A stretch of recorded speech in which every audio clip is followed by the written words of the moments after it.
It is the NASCAR Xfinity Series on USRN and JBM, and we are ready to go at yet another road course. We have come to the Pacific Northwest for the Xfinity Series annual trip to Portland International Raceway in Oregon. Welcome to the Pacific Office Automation 147 for the NASCAR Xfinity Series. Tonight, it is race 25 of the Xfinity Series season, with the regular season winding down. And this amazing Xfinity Series campaign coming off maybe its wildest of nights last Friday night in Daytona, setting the scene for us here tonight in Portland. Hello one and all, I'm Matthew Owens. Our USRN and JBM Racing family welcomes you to Portland. Thanks for having us in for the race. JT and Jack's coming along in just a moment. This is always an exciting trip, and if you are an old school fan of NASCAR and this second division series, now known of course as the Xfinity Series, standalone weekends like this is really what created so much excitement in years past when we went to places like Gateway or Kentucky, Nashville, Nazareth, and so on, Pikes Peak and IRP, as standalone weekends from the Cup Series. We don't get many of them these days, and we're getting even less next year. We'll talk about that as we go along throughout the evening and into the night. But we always enjoy getting the opportunity to have standalone races like this. Portland providing that opportunity once again for the stars and cars of the NASCAR Xfinity Series, which is set to go racing around a road course, which of course has been dominated by one driver in particular as far as Xfinity Series regulars for most of the season. That driver is, of course, Connor Zilisch, who has been in the news a lot this year and been in the news a lot over the past couple of weeks. As we mentioned, the regular season is winding down. In fact, this is the penultimate race of the regular season. The Xfinity playoffs begin in just 2 weeks' time in Bristol, Tennessee. So time to make the postseason is running short, and coming into this race here this evening, here's how the playoff standings line up. Connor Zilisch is, of course, at the top of the playoff standings. Justin Allgaier is behind him in second with 3 wins on the season. Sam Mayer is also playoff eligible through an Iowa win earlier in the year. Jesse Love, Brandon Jones, Sammy Smith, and Austin Hill have all clinched their playoff spots through victories this season. 12 drivers make the Xfinity Series playoffs. That means 4 positions are open on points as we speak. Currently, those 4 positions are held by Carson Quaffle at 120 points above the cut line, Sheldon Creed at plus 84, Taylor Gray at plus 67, and Harrison Burton at plus 36. Below the cut line, 36 points below the cut line is Jeb Burton. Ryan Sieg is minus 56. Everyone from 15th place Dean Thompson beyond him are all in must-win territory because maximum point gain possible in one race this season with the addition of the Xfinity fastest lap point is 60. It is here in Portland, and next week at Worldwide Technology Raceway at Gateway, just outside of St. Louis, that presents the final chances to make the playoffs. Meanwhile, the regular season championship is still up for grabs. And as you know, if you were with us last Friday night, Connor Zilisch started the Daytona race, but exited early due to the broken collarbone he suffered in Victory Lane at Watkins Glen. Parker Kligerman stepped inside the 88 car and went on to victory. Of course, Zilisch gets credit for the win and the regular season points that came with the result, but not the playoff points. Justin Allgaier leads the regular season championship after Daytona by 3 points on Zilisch. Sam Mayer still in that mix, 26 points behind the leader Allgaier. The regular season champion will be crowned next Saturday night in Gateway, and whoever wins that regular season championship gets an additional 15 playoff points going to the postseason. That is equivalent to 3 race wins. So that is the backdrop for this standalone race here in Portland. As I said, JT and Jack alongside. Gentlemen, hello to you. Start with you, JT. It is a standalone race for the NASCAR Xfinity Series. As we've talked about, we love having these standalone races for this series, and Portland, ever since it came on the schedule just a couple of years ago, has put on tremendous racing for the Xfinity Series campaigners. Yeah, absolutely. Hello, everyone. Welcome along to the tri-stream, you could call it, with Grid Network alongside us, Trackside at Portland, USN and JBM, and, well, if you count the BTS feed, on members 4, because, yes, if you want to know the behind the scenes of the behind the scenes, this is this is just on my setup, a 1 PC plus 2 laptop setup. So a lot of things, and that is not including the co-coms alongside me, but it is going to be a good one here, and cars have just had their engine fired and are just rolling out onto track now as well. The camera moves away from the cars going to the track. Big crane! Well, we're excited to be back in Portland. The Xfinity Series, as I mentioned, they haven't been here for very long. And, of course, when the schedule came out a couple of weeks ago, we learned that the Xfinity Series will not be back in Portland next year. That's upsetting, but word on the street is that perhaps NASCAR is looking at taking next year off and planning perhaps the Cup and Xfinity Series to come here in 2027. That's too far away to talk about now. What we can talk about, though, Jack, is 3 races for the Xfinity Series at this racetrack, and they've all been bangers. Oh, 100%. It's one of my favourite tracks on the schedule every single year. I've absolutely loved watching it at Portland. I'm gutted that the track isn't on the schedule next year. Genuinely, it looks like somebody is stopped, or are they going to the rear? I think that's Jeb Burton maybe going to the rear. Jeb Burton. Yeah, okay. Yeah, overall, it's been a place where we've had great racing, and tempers can sometimes flare. No doubt about that, and we expect more of the same here this evening.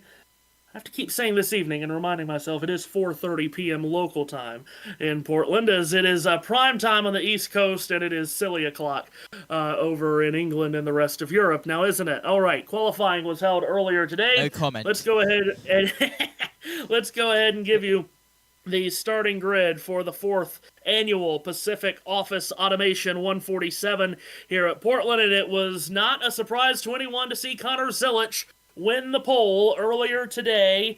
He swept the front row with JRM teammate Justin Allgaier. Allgaier's had really good runs here at Portland in the past. Row 2 is Austin Hill and William Sawalich, the teenager from Minnesota, getting better and better, it seems, by each passing week. Sam Mayer rolls off 5th, and Alon Day is back amongst us in the Xfinity Series. He'll start 6th here this evening. Row 4 is Nick Sanchez, the winner at Atlanta in the summer, along with Sammy Smith, who inherited the win at Rockingham. Row 5, Carson Quaffle, and the winner of the season opening race at Daytona, Jesse Love. Brandon Jones from Atlanta, Georgia, rolls off 11th. He's alongside the Supercars veteran Jack Perkins in for the Joe Gibbs Racing team. Row 7 is another Joe Gibbs Toyota. Taylor Gray, who was second on the road course in Mexico City earlier this season. He starts alongside a really good road course racer of his own right, Austin Green. Row 8, Christian Eckes for Colleague and Sheldon Creed. Jeb Burton is alongside Harrison Burton. The Burton cousins in row 9, of course, are fighting each other for the final playoff spot, along with Ryan Sieg. Joey Hand is back with us as well for Ford Performance. He starts 19th, and there is Sieg from Tucker, Georgia, rolling off 20th. Anthony Alfredo in row 11 with Dean Thompson, who's had a solid season so far. Blaine Perkins in row 12 with Matt DiBenedetto for the Viking Motorsports team. Jeremy Clements from South Carolina rolls off 25th alongside Florida driver Daniel Dye. Another Supercars veteran, Will Brown, with us for Colleague, starting 27th alongside Brennan Poole. 29th is Parker Retzlaff with Ryan Ellis alongside 30th. 31st is Garrett Smidley. 32nd is Vicente Salas in the Prime Bites Mini Muffin Chevrolet. Josh Williams rolls off in the 17th row, flanked by Kyle Sieg. Then in the 18th row, it's Takuma Koga, along with Thomas Annunziata. And in the 37th and final starting spot from Canada, it's Alex LeBay. Making up the starting grid for the Pacific Office Automation 147 at Portland. So that's how they qualified earlier today. Those 37 cars made up of 25 Chevrolets, 7 Toyotas, and 5 Fords. Now, Jack, as we heard in that grid, it is a very eclectic field, the normal Xfinity Series regulars and championship contenders. But, of course, you've got Jack Perkins and Will Brown, who are going to steal a lot of headlines as they come in trying to get a NASCAR victory. And Alon Day, who has run many times in NASCAR many years ago, comes back and qualifies it on the 3rd row. In a Sam Hunt car as well. He came third, obviously, in the ARCA West race yesterday, which Sir Wallich ended up taking the victory after a brilliant battle between himself and another guy in this field, Thomas Annunziata. A very physical battle, to say the least. I'm really excited to see what Alan Day can do now. He's got some pretty decent equipment behind him. I think he could be I don't know if a contender for a win, but I definitely think he'll be a contender in the top 10 if Sam Hunt's car doesn't blow up like it did for Bell at Mexico. Yeah, exactly right. Bell was giving it a good run in Mexico, just as you said. Now, JT, Portland is obviously a road course, but it is so very different from a lot of the road courses that NASCAR normally runs on. This has been, of course, an IndyCar racetrack for many, many years. For stock cars, it's certainly not easy. In fact, most of this race course is extremely narrow. It's a very fluid, flowing kind of course. And in these Xfinity Series cars, it creates a lot of chaos. It does create a lot of chaos, and, well, especially, and I'm surprised it's taken this long for us to mention it, especially with that turn 1 and turn 2.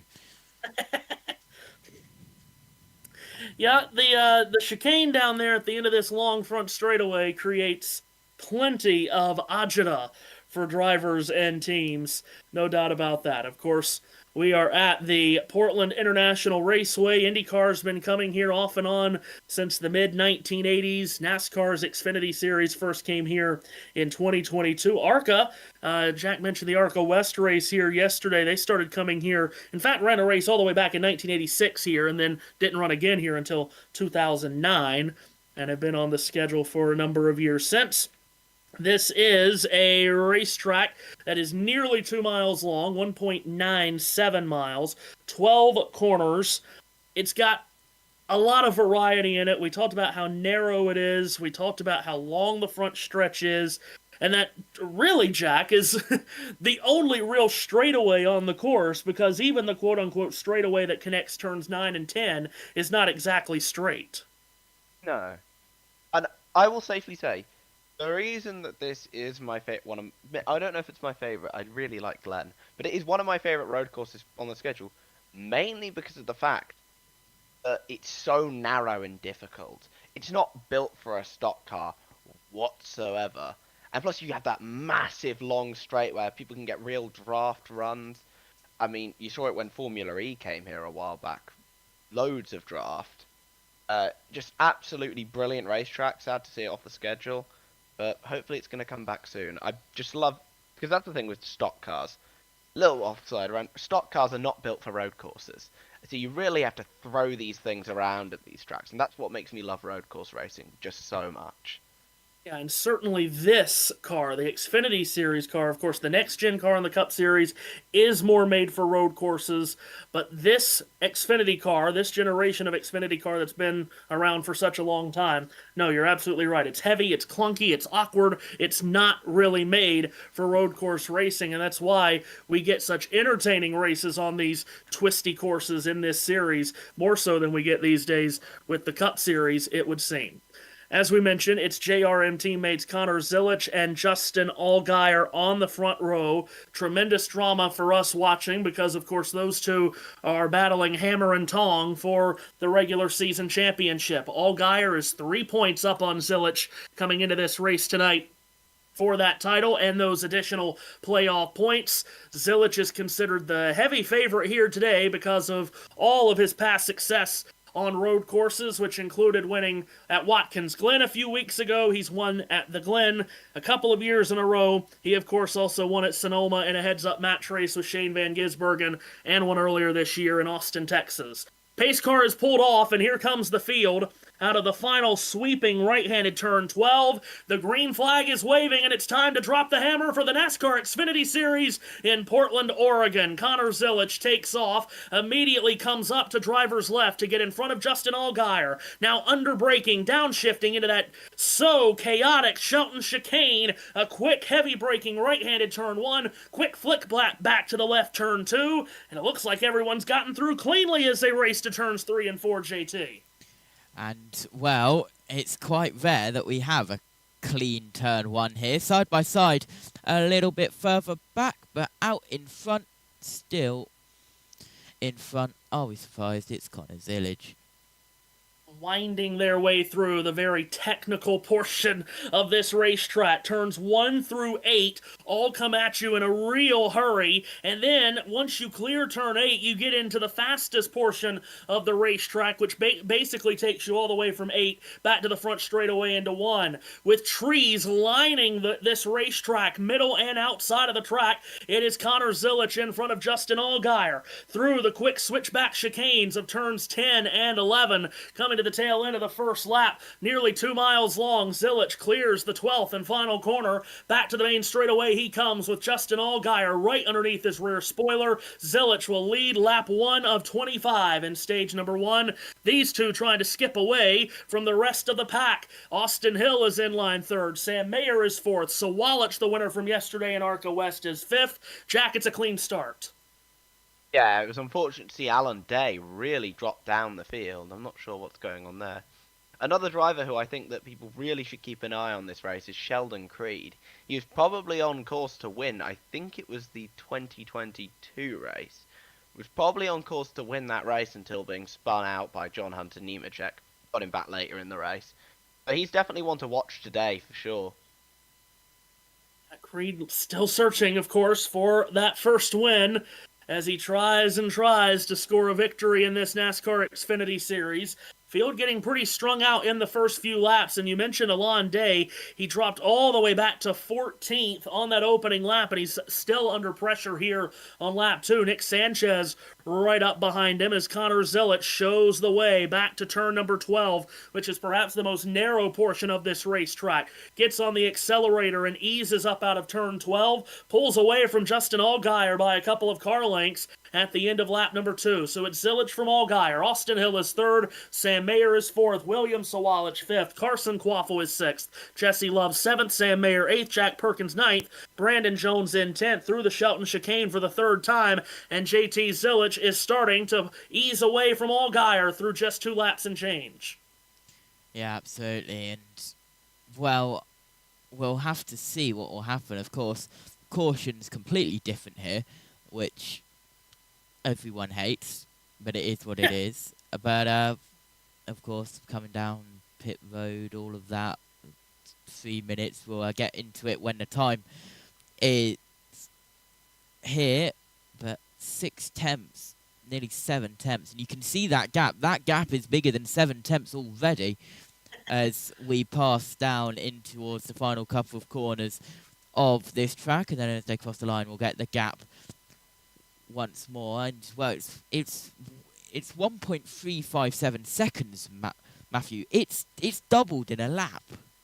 Yeah, Connor Zilich with clean air on the nose of the WeatherTech Chevrolet Camaro for JRM. He is already flying away. Came into this race as the heavy favorite for a reason. Allgaier trying his best to stick with him down there in the second position. It's 3 seconds back to Austin Hill in third. No change in the top 10 on that lap. We also should mention Taylor Gray was forced to drop to the rear for the start. So Gray, the runner-up in Mexico City, to Daniel Suarez, trying to make his way through the field here early. He's only picked up one spot, up to 36th. This is a 75-lap race. Mentioned the first stage is 25 laps long. We work lap 4 as we get an almighty helicopter shot for 2.5 seconds before clicking away from it. Austin Hill, we mentioned in third. Sam Mayer follows him in fourth. It gets a bit tighter towards the tail end of the top 10, Jack, where Brandon Jones goes after teammate for the day, Jack Perkins. Yeah, Jack Perkins, obviously one of the guys who used to drive in the Aussie Supercar Series. He's here with Will Brown, trying to get a win today. But I will say that I find it interesting that a lot of the Aussie Supercars guys, they've been solid. I don't think they've really adapted to a stock car as quickly as SVG has. The SVG adapted insane. I mean, he adapted about as quick as anyone can. He's the first, as far as I'm aware, the first Cup Series driver in modern era history a win on their debut, which is just ridiculous. Connor Zilich, however, is just absolutely dominating the race currently. I mean, I'm going to be honest with you, if you think anyone else is going to win this race, then your hopes are dashed, unfortunately, especially for me as a Sheldon Creed fan. It is a painful life. Perkins, by the way, we're talking about him making his second Xfinity Series start. He ran at Chicago, got into a crash early, could only finish 32nd in his debut. He is feeling real pressure here, though, from Brandon Jones, as Jones is trying his best to go after him, JT, as we carry on here in the early laps in Portland. Yeah, absolutely. And I've just realised the beautiful NASCAR timing scoring system, they have completely forgotten 23rd and 24th. So apologies for that. But I have the full timing screen open and they're not there. Which is why the left page goes 22nd last and 25th first. I'll see what I can do, but they're not giving it us, so there's not really much I can do. As he's going for a move down the inside, Matthew. He's trying his best to carry on, JT. My computer has just taken a life of its own, or it's trying to at least. Amazing. Well, Jones looking up the inside of Perkins. He'll get late on the brakes, get close to the bumper of the 19. Won't be able to get past at the moment as we get into the more technical part of the track, as you mentioned earlier, Matthew, as continuing round. And well, he's going to look up the inside. He's side by side. Brandon Jones straight up the inside. Gets a little wide though. Perkins is able to have a little look back. He's still keeping up with the number 20. It's the 19. But at the moment, Jones ahead in that 9th position. Matthew, are you alive? Yes, very good. Yes. Yes, no one was in danger except for maybe the screen of my computer as I was getting ready to try to just punch it. But anyway, we carry on. So, as we've talked about, Connor Zilich is just beating the field about the head here early. Jones has made that pass, as JT told you, into the 9th position past Perkins. It's going to be interesting to see how the rest of this race goes and how the strategy of this race goes, because JT hinted towards it. Because this is a standalone race, that means that a lot of pit crews that normally pit these Xfinity Series cars are not here, because so many Xfinity teams use Cup pit crews to pit their cars on a normal weekend. Obviously, the Cup teams are in Darlington, South Carolina, all the way across the country, so we will not have live pit stops in this race. So that totally changes the strategy of what a normal road course race would be, as we've gotten very close together here for fourth position. William Sawalich is turning the pressure up on Sam Mayer here in the final sector of the racetrack, heading towards turn 12. Let's see if Sawalich can pull up alongside Mayer, Jack. As your thoughts on the pit stop procedures?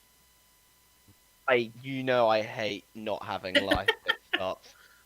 It just adds to the excitement as William Sawalich diving down the inside of Sam Mayer. And Mayer, he locked up there, and Sawalich around the outside of Sam Mayer out of turn 2. He takes 4th place. What a brilliant move there by yesterday's ARCA winner. And with that, Sawalich, yes? I can now officially say that NASCAR Timing and Scoring has given us 23rd and 24th, and they have no longer forgotten about Daniel Dye and Matt De Benedetto. Ah, very good. You forget Matt De Benedetto, man. Yes, William Sawalich moving up into that 4th position. Mentioned him earlier. He had just a miserable start to the season, but we do have to remember how young he is and how still so inexperienced he is. He has really started to get his arms around this the further into the season we've gone, Jack. Yeah, I mean, don't get me wrong. He's made that number 18 Joe... At the start of the year, he was making the number 18 Joe Gibbs car look like an Alpha Prime car. But at the end, no disrespect to them, obviously. But it wasn't being driven like a Joe Gibbs car. He seems to have really adapted. I'm not saying he's... to give him the one thing that Riley Herbst, when he was in that 18 car, the one thing that he isn't doing is wrecking a lot, like Riley did when he was in his rookie year. He's generally kept the car clean most of the race, generally a very respectful racer, which is surprising for what I'm going to be honest is a rich kid type driver. Usually they're all really physical, so while it just surprised me, and we see a side-by-side here, I didn't quite catch who that was though. It might have been Clements and somebody, but I'm not sure. CW giving us just a shot of all the cars just slingshotting their way into that Shelton chicane and bouncing off the curbs aggressively. And of course, feels like every road course we come to has a very chaotic first corner or first series of corners. We have that at Mexico, we have it at Watkins Glen, we have it at Chicago. Yes, we have it here too, as that Shelton chicane on restarts is going to be a very volatile place indeed. Here's Connor Zilic under the bridge on the main straightaway, crosses the line, completes the 8th, make that the 9th lap of this race, and his lead on Justin Allgaier, JT, is now 5 seconds, so he is putting in on average, he's putting in half a second a lap. Yeah, and, well, we're already at nearly 5 seconds. It's lap 10. We're in for a long race, ladies and gentlemen. Yeah, Austin Hill in 3rd. He's 9/10 of a second back from Allgaier, so at least someone is able to keep up with 2nd. And that round is the number 14. Garrett Smithley has gone around at the final corner. He does get back going. Smithley in that yellow and black Bumblebee-looking Chevrolet Camaro. Looped it around in turn 12. Wow, he was off the road well before he got to turn 12, Jack. He put the right side off in 11, and then spun all the way back to driver's left by the time he got to turn 12. Yeah. Smithley's mentioned before that he isn't really the best of road course racers. That is maybe why Connor Mosack replaced him for a few races, because Connor is actually a pretty damn good road course racer. The guy has, like, I think, is it 2 or 3 wins in the Trans Am TA2 series, which had a race at Canadian Tire earlier today as well, by the way. It was very entertaining. So Smithley picks it back up, keeps on going after his spin here at the end of the 10th lap. So Zilic now leading by 6 seconds as he just keeps adding on to the lead. Meanwhile, you've got Nick Sanchez further back, the Atlanta winner from the summer. He's picked up 9 positions off the start. has Nick and the Big Machine Racing team. Jeb Burton and Thomas Annunziata's also gained 9 places. Sanchez right behind Dean Thompson, who is sporting the colors of the local Oregon State Beavers here this afternoon. Of course, this is the first full Saturday of the college football season. And a lot of local fans, I'm sure, very much enjoying seeing Oregon State represented on the Dean Thompson car. The Beavers play later tonight against former Pac-12 foes, the California Golden Bears. That's a 10:30 p.m. Eastern Time kickoff. I know JT's going to stay up and watch that one between Cal and Oregon State. What time is that again? 10:30 p.m. Eastern. Yeah, no thanks. Yeah, I'm not staying up for that. Meanwhile, to say I have Yeah. to be up at 9 a.m. to do an F1 Academy race, yeah, that's not happening. Yeah. Oh, well. Battle for second starting to heat up. Austin Hill closing in on Justin Allgaier. Of course, that's everyone's favorite Jack, Austin Hill. No comment. Boy, I've gotten 2 no comments already. Oh, there's Takuma Koga being lapped. Ooh, Takuma wow. Koga, by the way, in his NASCAR debut, he's been running for a long time in the ARCA West Series. He was meant to make his debut at Dover for Joey Gase Motorsports, was not approved by NASCAR, but he was approved for this race considering he's run Portland an insane amount of times. I don't know how old he is, I think he's like 30-something. But yeah, it's good to see him make his debut. William Sawalich goes off the road. Well, that's at turn 11 again, just where Smidley was off. Out of 11 and into 12, he does get back on the racetrack. Wonder if it's the same thing that happened to Smidley, as we just cut to him all the way in the dust and the grass at 12, JT. Oh, it looked like he hopped the curb at 11, and that's what sent him off in 12. Yeah, kept it going for longer than Smithley earlier on. There wasn't really a spin, it was just off and into the grass. Here's an onboard. He was running, where was he running? In the 4th position, I believe. Yeah. So we'll see how many positions he dropped. Certainly saw that Jesse Love got by him. Think Sammy Smith did. Yeah, Mayer, Quaffle, Love, and Smith got by him. So Walich rejoins in the 8th position. So he has lost 4 spots, but was able to keep from getting damage on the car at least. Is NASCAR timing and storming okay? It's got first Connor Zillage, then Allgaier, then Hill third, then it has William Swallage in 4th, but it's got the number 8 next to it, and then it goes 4th, 5th, 6th, 7th, and then 9th. They've changed. Oh, and that slow is Thompson. No, that's the Oregon State car. Dean Commentator Thompson, curse. what's happened? Yes, it is. What's happened to Dean? In Oregon now. Oh, it looks like he's gotten back going. Maybe. He was very much off the pace. It looks like he's kept going. I wonder if he just missed a corner and was coming to a complete stop. Not sure. Mentioned it has been a very solid season for Dean Thompson. Has been punching well above his weight so much of this season. 15th in the championship standings. Looks like he is going to bring his car to pit road here. I'll say Dean Thompson has impressed me a lot this year, considering his results are not exactly spectacular in trucks. Considering the equipment that he's in at Sam Hunt, he has impressed me a lot. So he is going to come onto pit road, and again, hitting under green in this race, you are not allowed to make a full pass down pit road from entrance to exit with the pit stop in between in less than 63 seconds. They're not changing tires. They cannot put fuel in the car under green.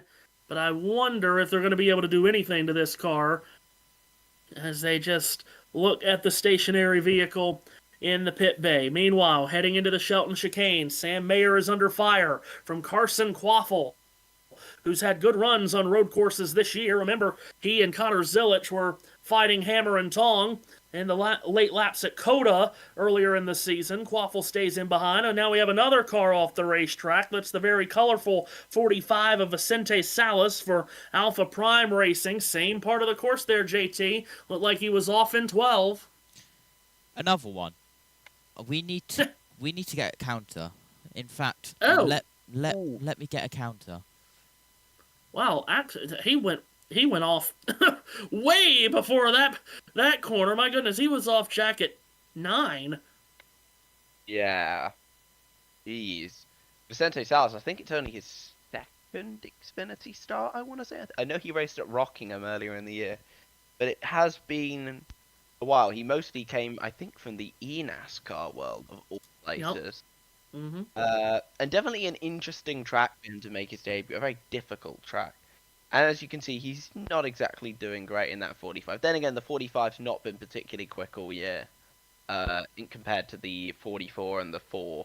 The 4's been quick, it's just been hit with a ton of bad luck. Ton of bad luck for Parker this year, unfortunately. So that's a shame for Salas, who carries the Prime Bites Mini Muffins colors on his car here for the Portland weekend. 15 laps complete of 25 in Stage 1. Connor Silich's lead is 10 seconds on Justin Allgaier. So we're glad to have you with us tonight for the Connor Zilich Invitational, because that's what he is turning it into in that WeatherTech Chevrolet. Again, trying to reclaim the regular season championship lead from his teammate Justin Allgaier. And again, Zilich on the season, technically, officially, Jack, has 7 wins, with Parker Kligerman getting that win for him last week. But only 6 count towards the playoff points. He gets the regular season points from last week, but he didn't get the playoff points. Got all that? Does that all make sense to everybody? Yeah, it makes sense to me. I had to revise it a few times quickly before going into it, because I try my best to revise everything about a race pretty much before I go into it. Mainly the entry lists and who the drivers are. That's always been my speciality when it comes to these.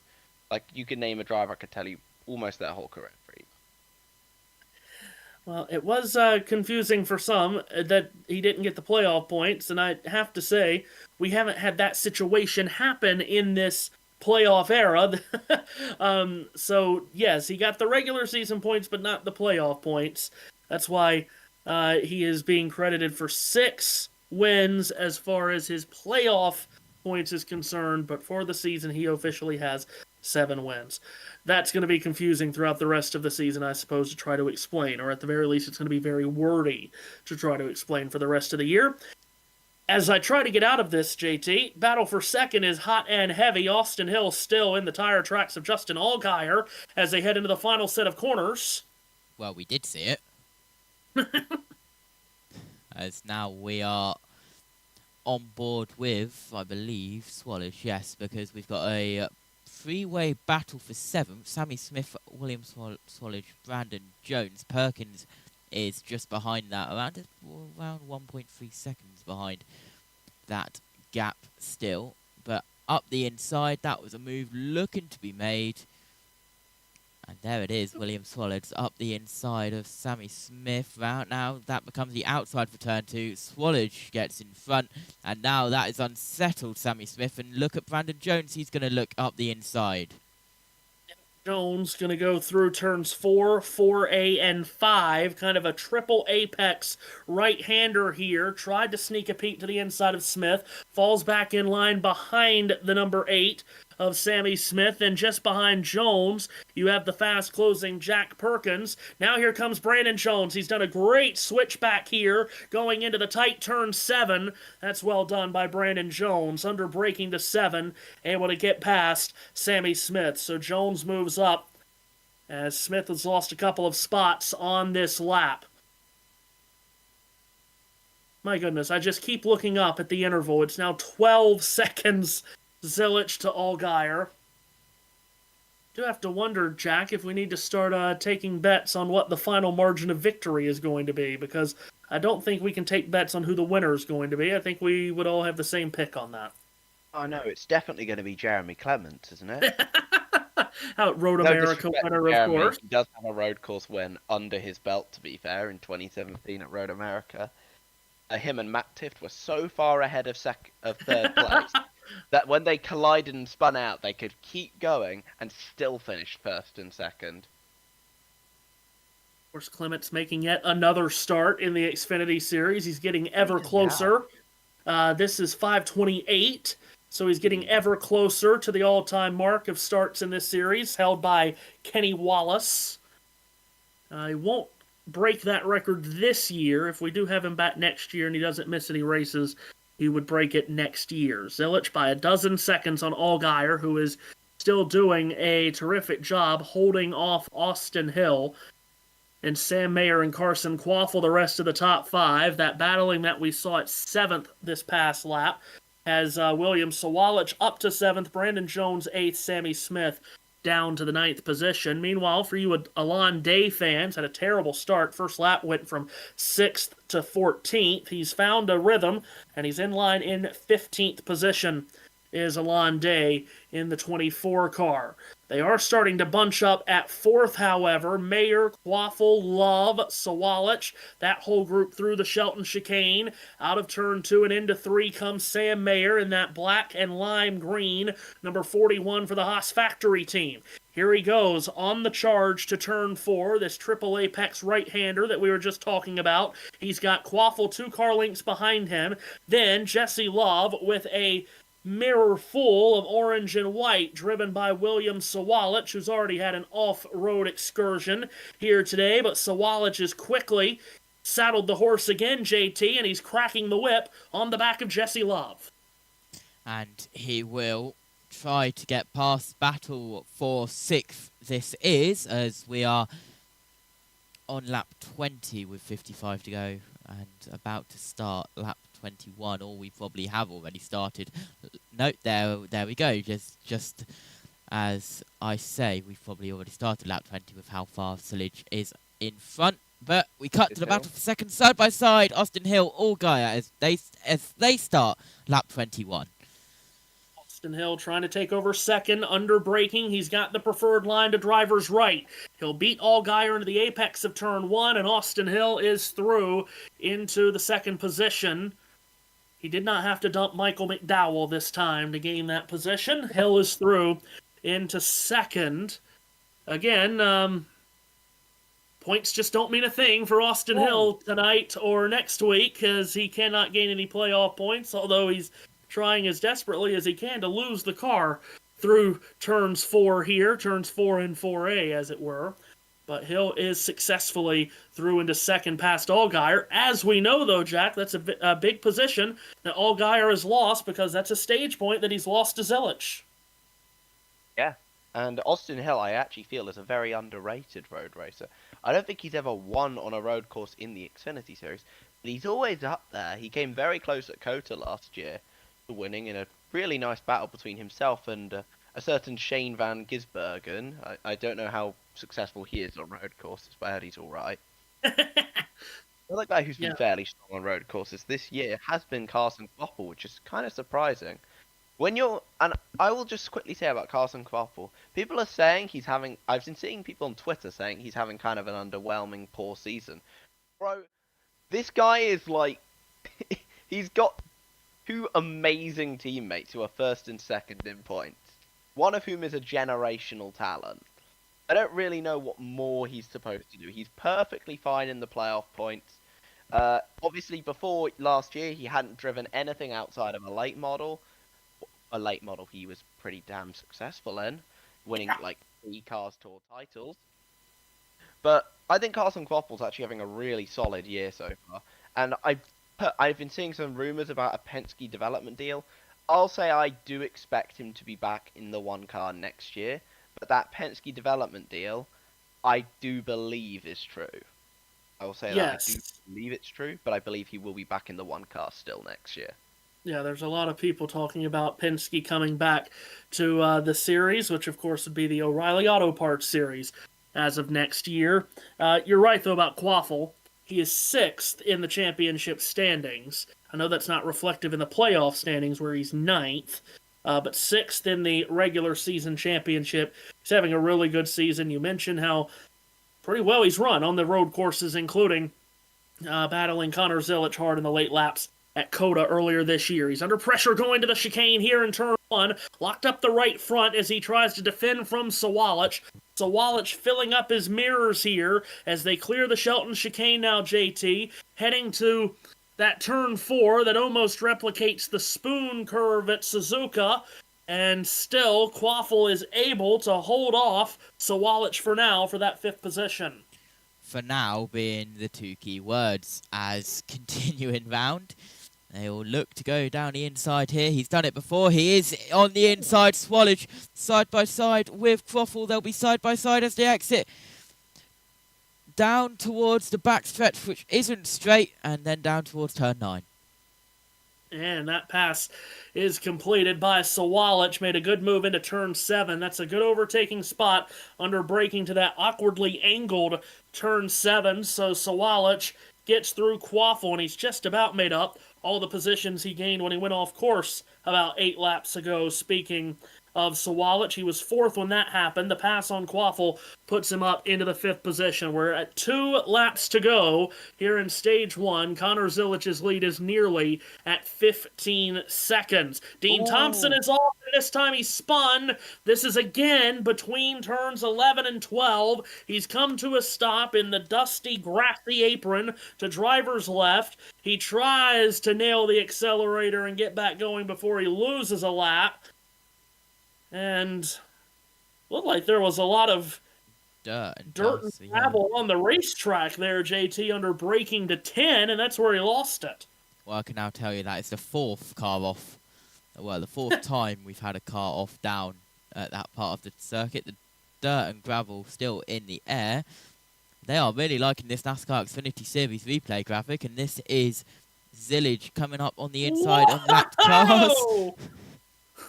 Wow! Zilic drifting his way into the chicane and passing the 2 back markers, one of which was Kyle Sieg. Wow! Well, Jack said it a moment ago, he's a generational talent, there's no doubt about that, but that was one of the more impressive things that he's done all year, was just that. Wow! We're at 1 to go here in the stage. So he has started the last lap of the stage. Austin Hill, Matt DiBenedetto is now off. The Viking Motorsports entry of DiBenedetto has come to a complete stop. I cannot tell you where that's at. Going to be a caution, surely. Where's that at, JT? It might be just out of turn 7 and going onto the backstretch, I think. Oh, he pulled off. Yeah. So, yeah, this will be a caution, the last lap of the stage anyway, so...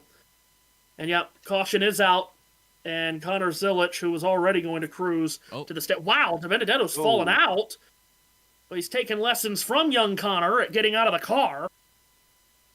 And, well, hopefully DiBenedetto is okay. Right. Meanwhile, here is Connor Zilic. Under caution will come to the green and white checkered flag to score his 7th stage win of the season. He leads every lap of the first stage here in Portland. As Matt DiBenedetto rips the helmet off, and I think wants to take his shoes off as well.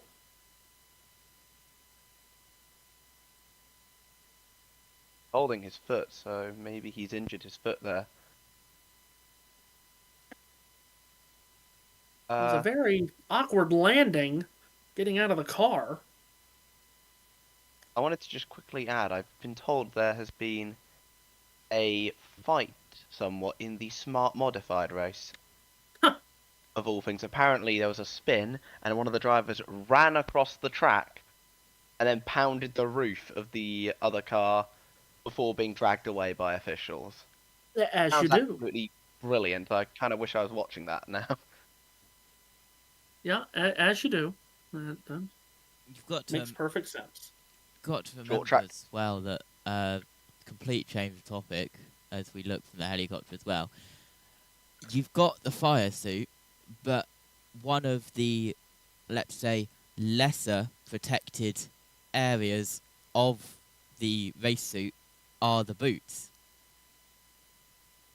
and Right. the shoes. Yeah, exactly right. He's So I breathing wonder heavily. if there was a brake issue I think there and was it's a burned fire his under his feet. maybe. Yeah. I wonder a What I'm brake thinking. or something and it's burned his feet. That is what I'm wondering about. Good to see that he's okay though. Yeah, he is up on his feet and walking around. So again, just to kind of reiterate this, well, let's call a spade, the silliness of the pit stop procedure for this race, which, by the way, we didn't do at Rockingham on the standalone race. Now, granted, there was no cup race that weekend, but here is the pit stop procedure for this race. The field will be frozen at the time of caution, as, usual, and all cautions will be, quote, quickie yellows. Fuel may only be added during stage breaks. Tires may not be changed at any time. Stage breaks will consist of a 3-minute break. The 3 minutes will start after the last vehicle has stopped in their pit stall. No crew members on pit road over the wall until all cars are stopped. They cannot change tires and fuel the car at the same time. Tires must be changed first.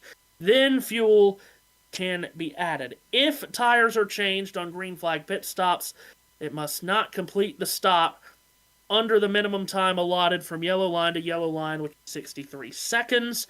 If the tires are clearly flat entering pit road, they may be changed without subject to a minimum time. So, that is the rule for these standalone races. It's stupid, it's idiotic, it's ridiculous, but it is what we have to deal with. So, what that does, JT, is it takes out a lot of strategy, or should I say any strategy, for this race for these stage cautions.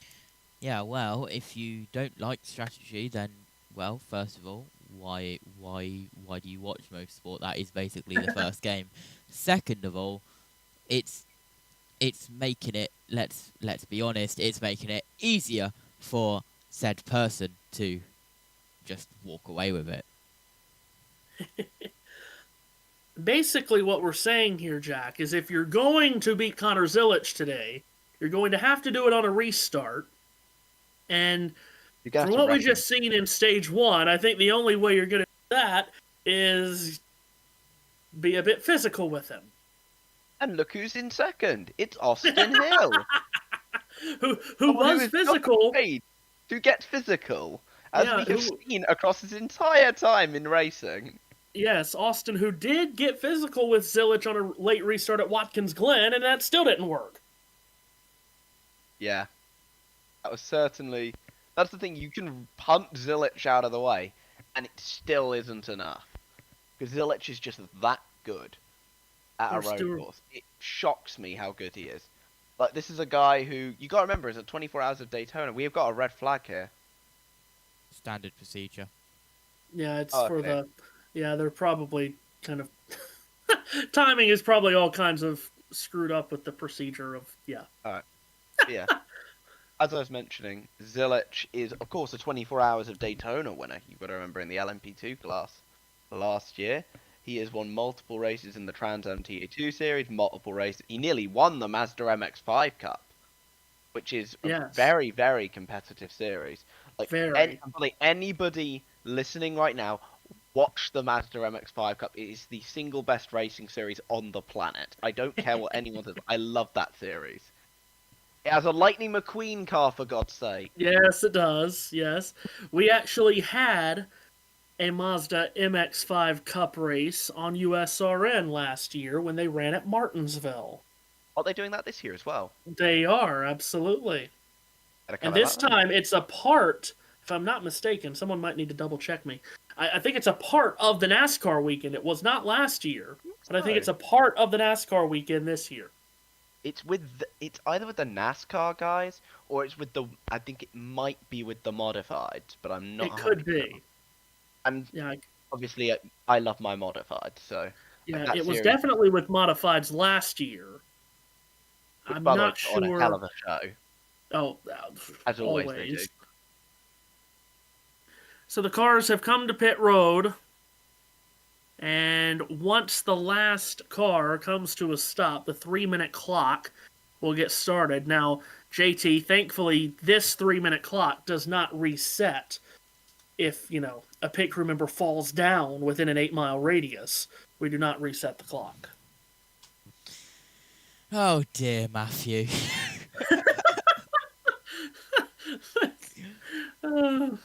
I can confirm to you that, yes, it is a part of the NASCAR weekend. 23rd of October is the Modifieds and MX-5. 24th of October is the Craftsman Truck Series.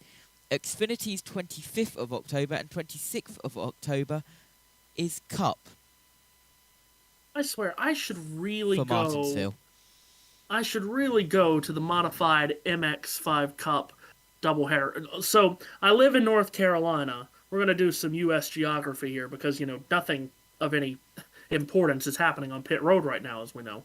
I live in North Carolina, but truly my quote-unquote home track, the track that's closest to me, is Martinsville. Martinsville's just over the North Carolina-Virginia line, and I'm literally 45 minutes, if that, from Martinsville, where Charlotte is an hour and a half, Rockingham's an hour and a half. So really, I am closest to Martinsville. Now, yes, Bowman Gray is within the 45 minutes, I suppose, if you want to count that as a NASCAR track, which I guess it is now. National series, I mean.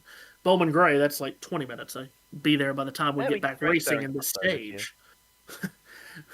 Yes, so went right through Winston-Salem and Bowman Gray when the Clash was in town. But yes, I should go up there for the Mazda. What day did you say that was on a Thursday, or did you say that at all? 23rd of October, whatever day that is. I would think that they would Thursday, be on a Thursday. Yeah, yes. I would think so. Yeah, I think that is. I might need to go out there. I'm sure you could get in for... I doubt they're charging $100 to get into that doubleheader. I can look for you. As we watch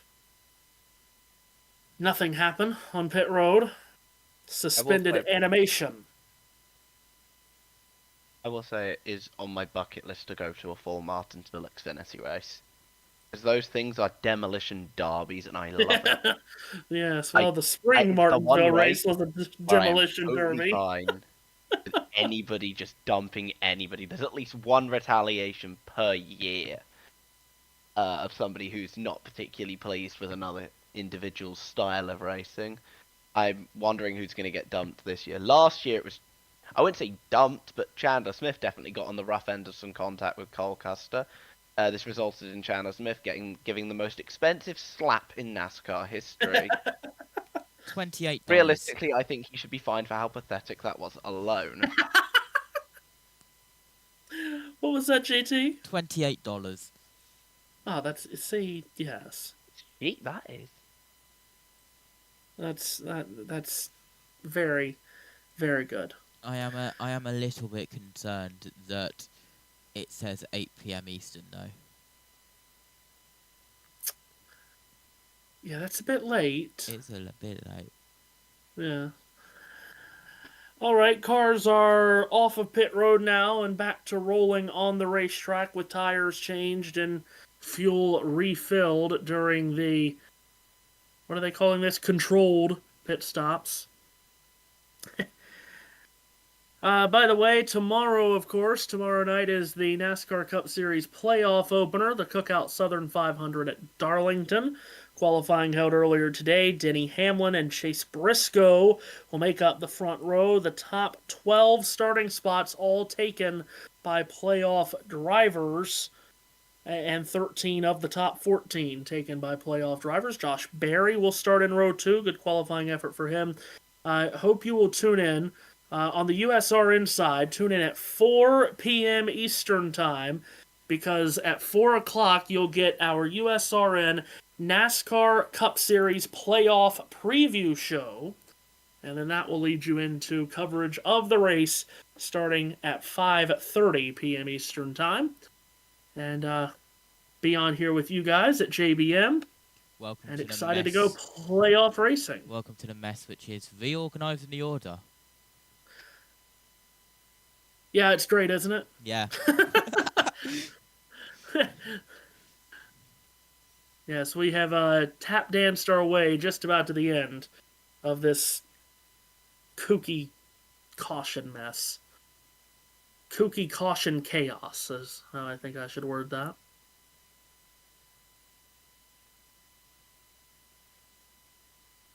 So, guys, stage 1. What should we talk about? Was there anything else to talk about other than the 88 car? I should have been sleeping instead of watching this.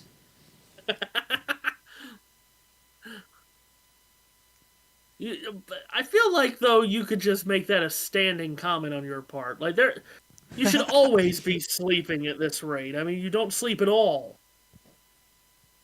I said this on the F1 Academy, but as well, but I think this was on the F1 Academy BTS. It wasn't even on the live feed. Since it is NASCAR, and well, JB literally said to me, I have the audio clip of it. JB literally said to me, "You can do whatever you want." So I'm going to do whatever I want. So I'm going to tell you behind the scenes. I have been sleeping a lot today, like stupidly a lot. I had to do F1 Academy qualifying, so I woke up before that.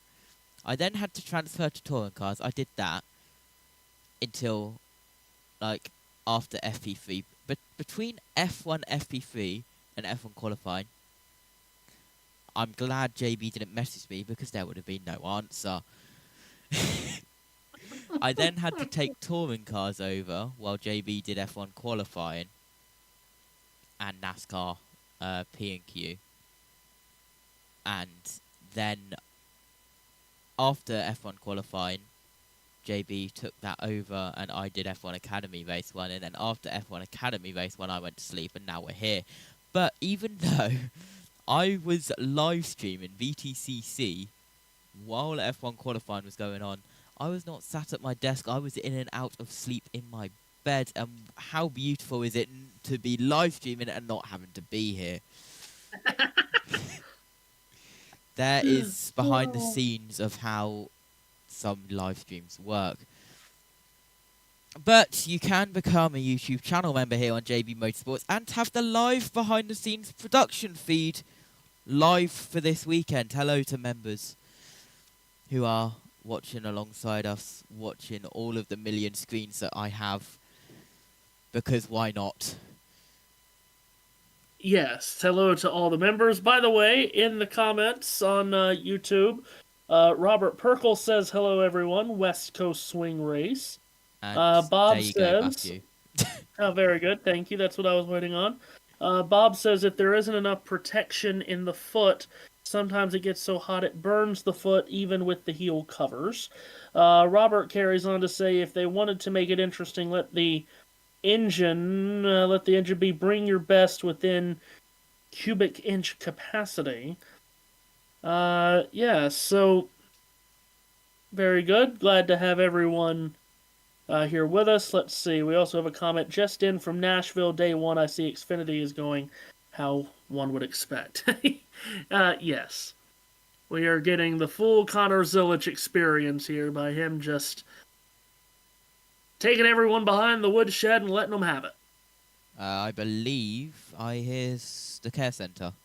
I was all of a sudden, my feet were getting really hot. I looked down and they were engulfed in flames, and so I, pulled off and tried to get out really quick and in a hurry because they were fully on fire. And when I was getting out, one of my laces of my shoes got wrapped around the pedals, so I went to get out and I was actually stuck. Feet were directly in the flames, and I'm super thankful for these, the heat shields and all the safety gear that we have in these cars. But they were burning and melting, and so super thankful that they. I prayed on the third attempt getting out for God to get me out of that thing, and thankful I got out on that last try, and thankful for all the safety gear and my Viking Motorsports team. I hate it ended that way, but glad I'm out safe. Glad to see Matt DiBenedetto safe after that incident. They are very burnt. Yeah, they are. They are charred. So, glad that Matty D is okay. Lights are out atop the Toyota Camry pace car, and we're set to go back racing for Stage 2 of the Pacific Automation 147 at Portland International Raceway. Connor Zilic has the inside line. That's driver's right. To his left elbow, Austin Hill. The field doubled up. Comes out of turn number 12. Green flag goes back up into the air. Stage 2 gets underway here in Portland. Connor Zilic down the middle of the racetrack. Austin Hill to his left, flaring out wide. Down on the inside goes Jesse Love. Into the Shelton chicane. Locking up the tires a bit goes Zilic. Austin Hill tries to stay to his inside for the switchback of turn 2. He has. They make the quick jerk to the right for turn 3, now under braking to 4. Connor Zilic charges hard into the triple apex right-hander. His nose ahead of Hill. Gets the best run through the middle of the corner. Zilic goes clear to the lead. Hill falls in line behind him second. Justin Allgaier is third. Sam Mayer is fourth. Carson Quaffle is side-by-side battling William Sawalich for fifth. Sawalich goes wide out of turn 6. Might try to go under braking down the inside at 7. He does. Nearly gets into the back of Quaffle. They stack up behind Sawalich with Love and Brandon Jones. Out of turn 9 and down the backstretch, JT. And it's all Connor Zilic at the front. And it's all Heck breaking loose behind. And side by side, that was, well, on rails, and well, we're going to see it now. Side by side, that is the 16 and the 8. So Eckes trying to get past Sammy Smith. He does, and that was for 11th place as we exit the final corner and complete the first lap here after the stage break caution / red. And well, the slipstream, Allgaier looking down the inside of Hill, isn't able to do it. Brandon Jones trying to get past the number 2 of Jesse Love. Jesse Love has to go wide to defend. Still all single file. All stacks up behind Jesse Love, who runs in the 7th position. Everyone keeps it pointed the right direction. Clean restart there, Jack, and Austin Hill did stick with Zilic as long as he possibly could under braking into the chicane, but Zilic still able to clear him and now starts to get away.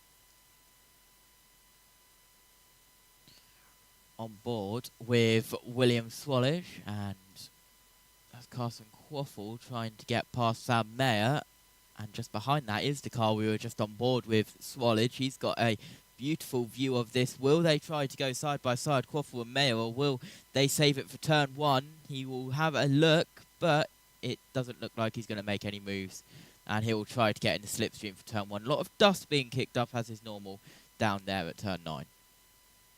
The dust getting kicked up at that section of the racetrack as the field clears turn number 12 once again. Austin Hill at second has a mirror full of Justin Allgaier. Then it's a break of 4 lengths back to 4th place running Sam Mayer. Then comes Quaffle. Jesse Love again tries to sneak a peek to the inside of William Sawalich on the way to the chicane.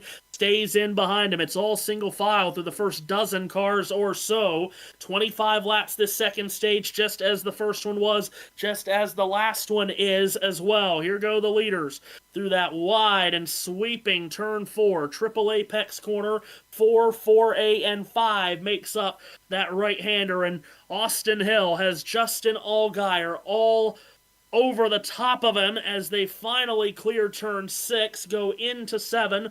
Allgaier stays right in behind the blue and white 21 from the Richard Childress Racing Camp. Now, hopping over the curbs of turn 8 goes Allgaier. That's going to cost him a little bit of time down the straightaway. Austin Hill will build a bit of an interval up against Allgaier as they head down, under braking to turn number 9. It's still all single file through the first 15, JT, but it's all very tight between all those cars, all the way back to Nick Sanchez running in 13th spot.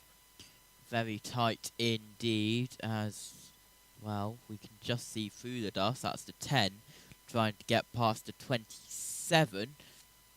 That's Jeb Burton under pressure down in towards turn 1. In fact, Jeb Burton going side by side, trying to get past the car in front of him, which is Jeremy Clements. Are we going 3 wide? No, they think against it, but the 10 is able to get in front of the 27. That is Dye in front of Jeb Burton.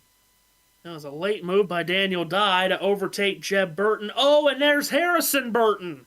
Harrison is spun. Oh my goodness, Harrison Burton holding on to the last playoff spot coming into this race with just 2 races left in the regular season, has gone for a spin in the chicane. And the driver for AM Racing gets back going.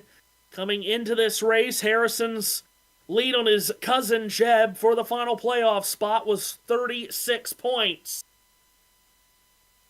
Oh, that's big right there for Harrison. He gets back going, loses a bunch of spots though, and in the live standings, it's Harrison by 21 on Jeb. So he's already lost 15 points, if points were awarded right now, which of course, as we know, they are not. And let's see if we can figure out what may have happened to Harrison in that number 25 Mustang. JT, are we going to see anything at all? No. CCTV camera? Who was that car who saw tyre smoke and just went, nah, bleep, bleep this? Okay. Harrison, I have information for you. You've not won yet. You don't need to do burnouts. Yes, he has not won yet. That's right. Well, He could. he could, yes. Second verse, same as the first at the front. Connor Zilic has already opened up a lead of 2.5 seconds on Austin Hill as Nick Sanchez makes a dive to the inside of Sammy Smith. Where's that at? That's at turn 7. And Sanchez has to fall back in line behind Smith. They're both running just behind Christian Eckes, the rookie driver from New York. This is at 11th, 12th, and 13th on the run to turn 9, where all the chaos has been in this race. This is just outside the top 10 with Eckes, Smith, and Sanchez. Meanwhile, further towards the front, at second, Austin Hill is doing exactly what Justin Allgaier was doing to him through much of that first stage, which is defending, because Allgaier is all over the back of Hill. Then behind those two, Sam Mayer defending hard from Carson Quaffle on the run-up to turn number 4. Here's Quaffle in that bright orange number 1 for JRM. Slides the car into the right-hander.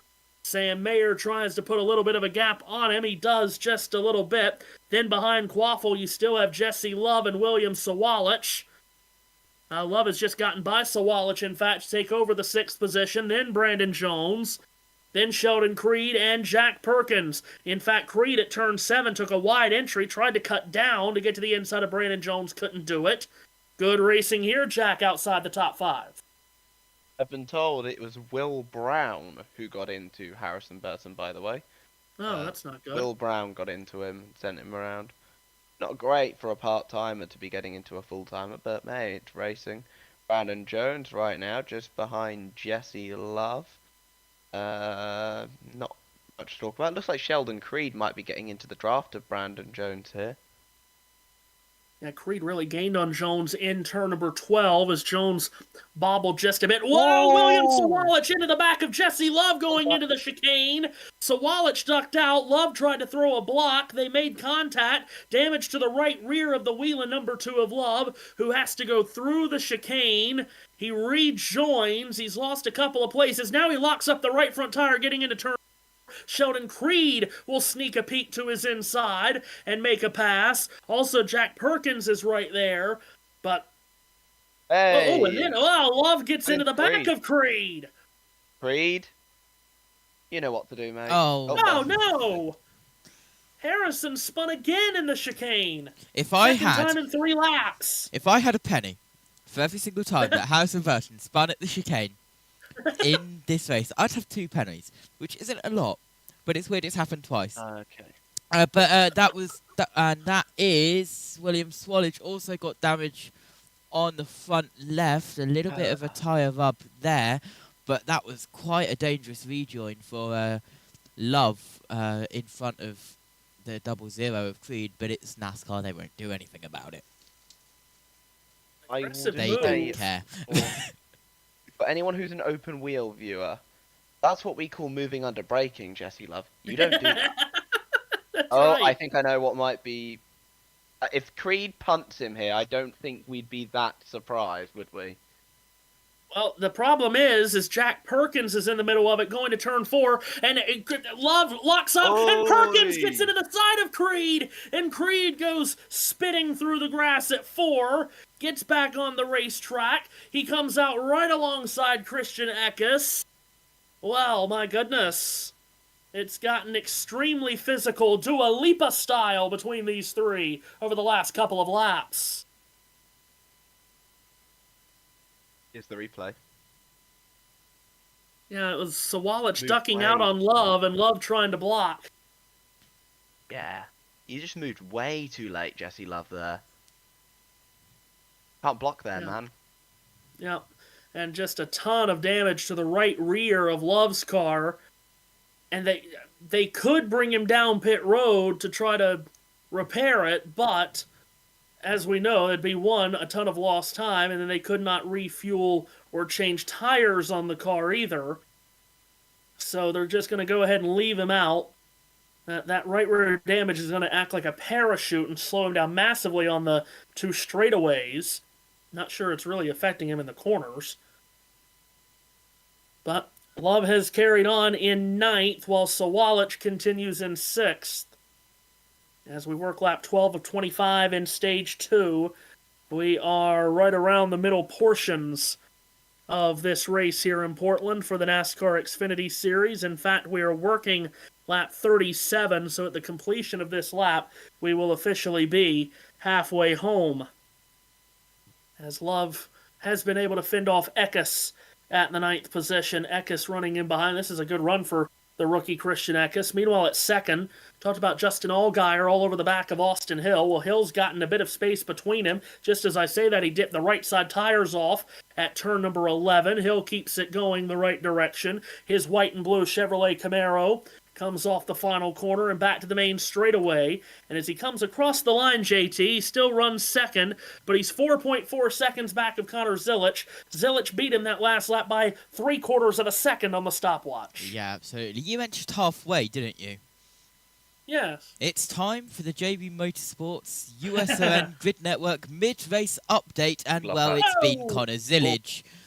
We've got way too many sponsors, and that is the 48 of Nick Sanchez going in. Well, not sponsors; it's just the people we work with.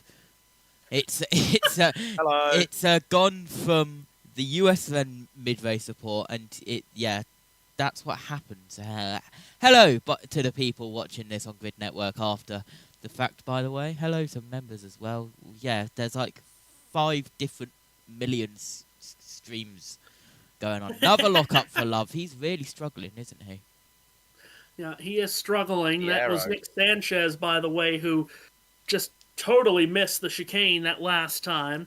But yeah, Love struggling with this right rear damage, and Christian Eckes, Jack, may load up and take a run at turn 9. Here goes Eckes to his inside under braking. This is a very narrow portion of the track, and Love slides it wide at turn 10. Got off in the dirt, keeps going, but Sheldon Creed gets back by again. Are we counting that as an off track at that part of the track, or was that okay, 5th? I'm counting it. Wow. What a move, though, by Eckes there. Really optimistic. Jesse Love, now overtaken by Sammy Smith. Sheldon Creed, I'm sure is very glad to be past that number 2 car as well, given the way that Jesse raced him there. Yeah, and Love lost that spot to Smith on the front straightaway again in a straight line. This 2 car is going to be so much slower than everyone else with that right rear sheet metal hanging out, acting, as I said, like a parachute. Nick Sanchez now all over the back of him here as they wind their way through this technical portion through turn 6. Sanchez looks like he wants to dive it down the inside at 7. He does. Sanchez locks up the right front, leans in on Love, who gets the better drive out of 7. Quick flick to the left, turn 8. They're going to run down the back straightaway here, wheel to wheel, side by side. Nick Sanchez cocks it and rocks it around driver's right, and by the time they get to turn 9 into the braking zone, JT, Sanchez is through. And a lot of dust kicked up in front of him. He kicks up a lot of dust as Jesse Love, still with that damage, just falling back once more. And the longer he stays out, the more he's hurting himself because, he keeps locking up. That, I think, was just 4 wheels off. He might have had 1 wheel on, but, I'm counting it as a 5th. Meanwhile, at the front, Connor Zilisch just continues to add on to his lead. He's 2 days on horseback ahead of the rest of the field. Over Austin Hill, who is second, Justin Allgaier third, Sam Mayer fourth, and Carson Quaffle in fifth. Tight racing at sixth. William Sawalich has his teammate Brandon Jones all over his back bumper. These two Gibbs cars, along with another Gibbs car and Jack Perkins just behind in eighth, have looked good since the start of the race. What I am a bit surprised about, though, Jack, is that Taylor Gray has not had a bigger impact. Of course, he did have to start at the back, so he's had to methodically work his way through traffic with no stage cautions and pit strategy to help him, but he has gotten up to the 15th position. Remember, he was the runner-up at Mexico. I don't know if it's just me, but I don't really see Gray as that big of a road racer, so it does surprise me that he was so far up front in Mexico. Albeit that was probably because the three most dominant cars all had issues, which were Zilich, Gibbs, and Bell.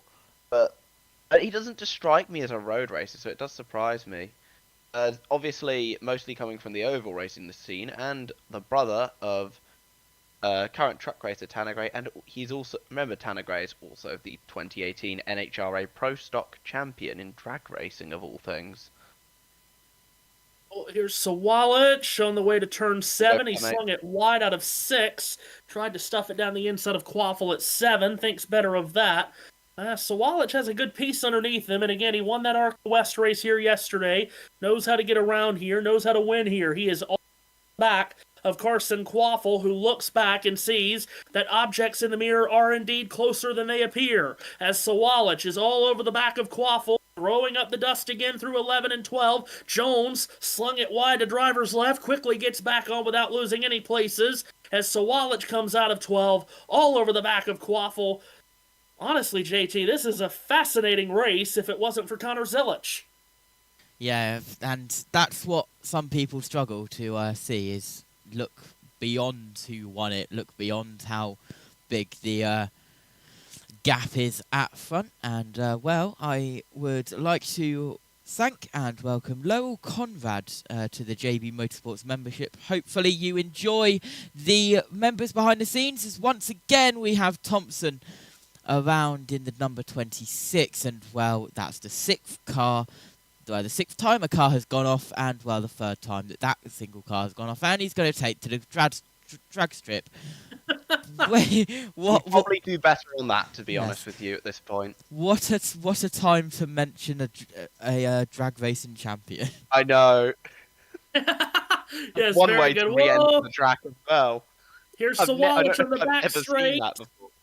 Sawalich on the back straight up to Come drivers right on Quaffle. They bang into one another going in to turn number 10. Sawalich maneuvers his way around Quaffle. Quaffle gets in line between Sawalich and Jones. And Sawalich overtakes Quaffle for the 5th position. Now Quaffle out of turn 12. He might be vulnerable to Brandon Jones in the slipstream.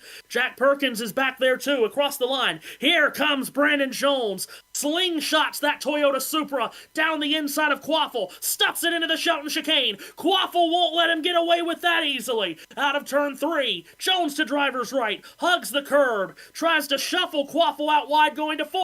Quaffle charges back at him. They're nose to nose into the long and winding right-hander of Thomas and Annunziata's off track further back as Jones and Quaffle continue to battle hammer and tong. Quaffle slides back through at turn 5. Brandon Jones gives him a bit of a bump, heading to 7. Quaffle's in front. Jones is behind him. Perkins is behind the both of them. And Carson Quaffle was a stubborn foe indeed on Brandon Jones as Quaffle reclaims the 6th position. There's a piece of debris further on the racetrack apparently. We stay green for now. On the way to turn 9, Jones into the back of Quaffle. Perkins is watching all of it. JT, it's too much. Absolute chaos here, but it's still Quaffle, Brandon Jones and Perkins, but that'll all change no doubt as Jones has got a much better exit off of turn 12. Exit is what you need. He falls back a little bit, but he won't go on the inside, just trying to get in the slipstream once again. Jack, that was Carson Quaffle taking back what he felt Brandon Jones had taken from him in that scrap for the 6th position. Really, Carson with the guts of a cat burglar to reclaim that position. The track is on fire. Well, The yeah. grass is on fire thanks to Yeah. Mr. Thomas the Nunziata.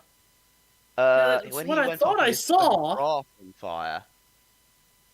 Well, I thought I saw that, and then I didn't want to say it because I didn't know if I saw what I thought I saw. yeah, it's on fire. Now, Anthony Alfredo going for a move here, actually, on Jesse Love, and that's a really solid move he's going to be able to pull off here in that Young's Motorsports car.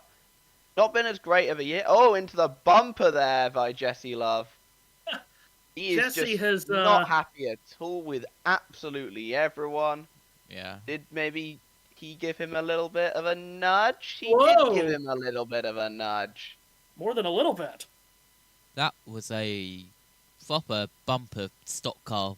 Move out the way. We got Jeremy Clements off track at turn 11. He and Alon Day had it coming together. Clements goes off the track and gets back on in that neon yellow 51. Was it one car or two cars that went off into the glass there? It was just the one, Okay. I think. 7. That's all that I caught on the second screen up here, as I've got the CW on, synced up here. The brown When to the they- inside. So, it's all happening. We're at 6 to go in the stage, 31 to go in the race, and it's all happening all at once here. Yeah, and Let's see if we'll... Yeah, we're about to get a replay, I think, of the Clements here it is. off-road.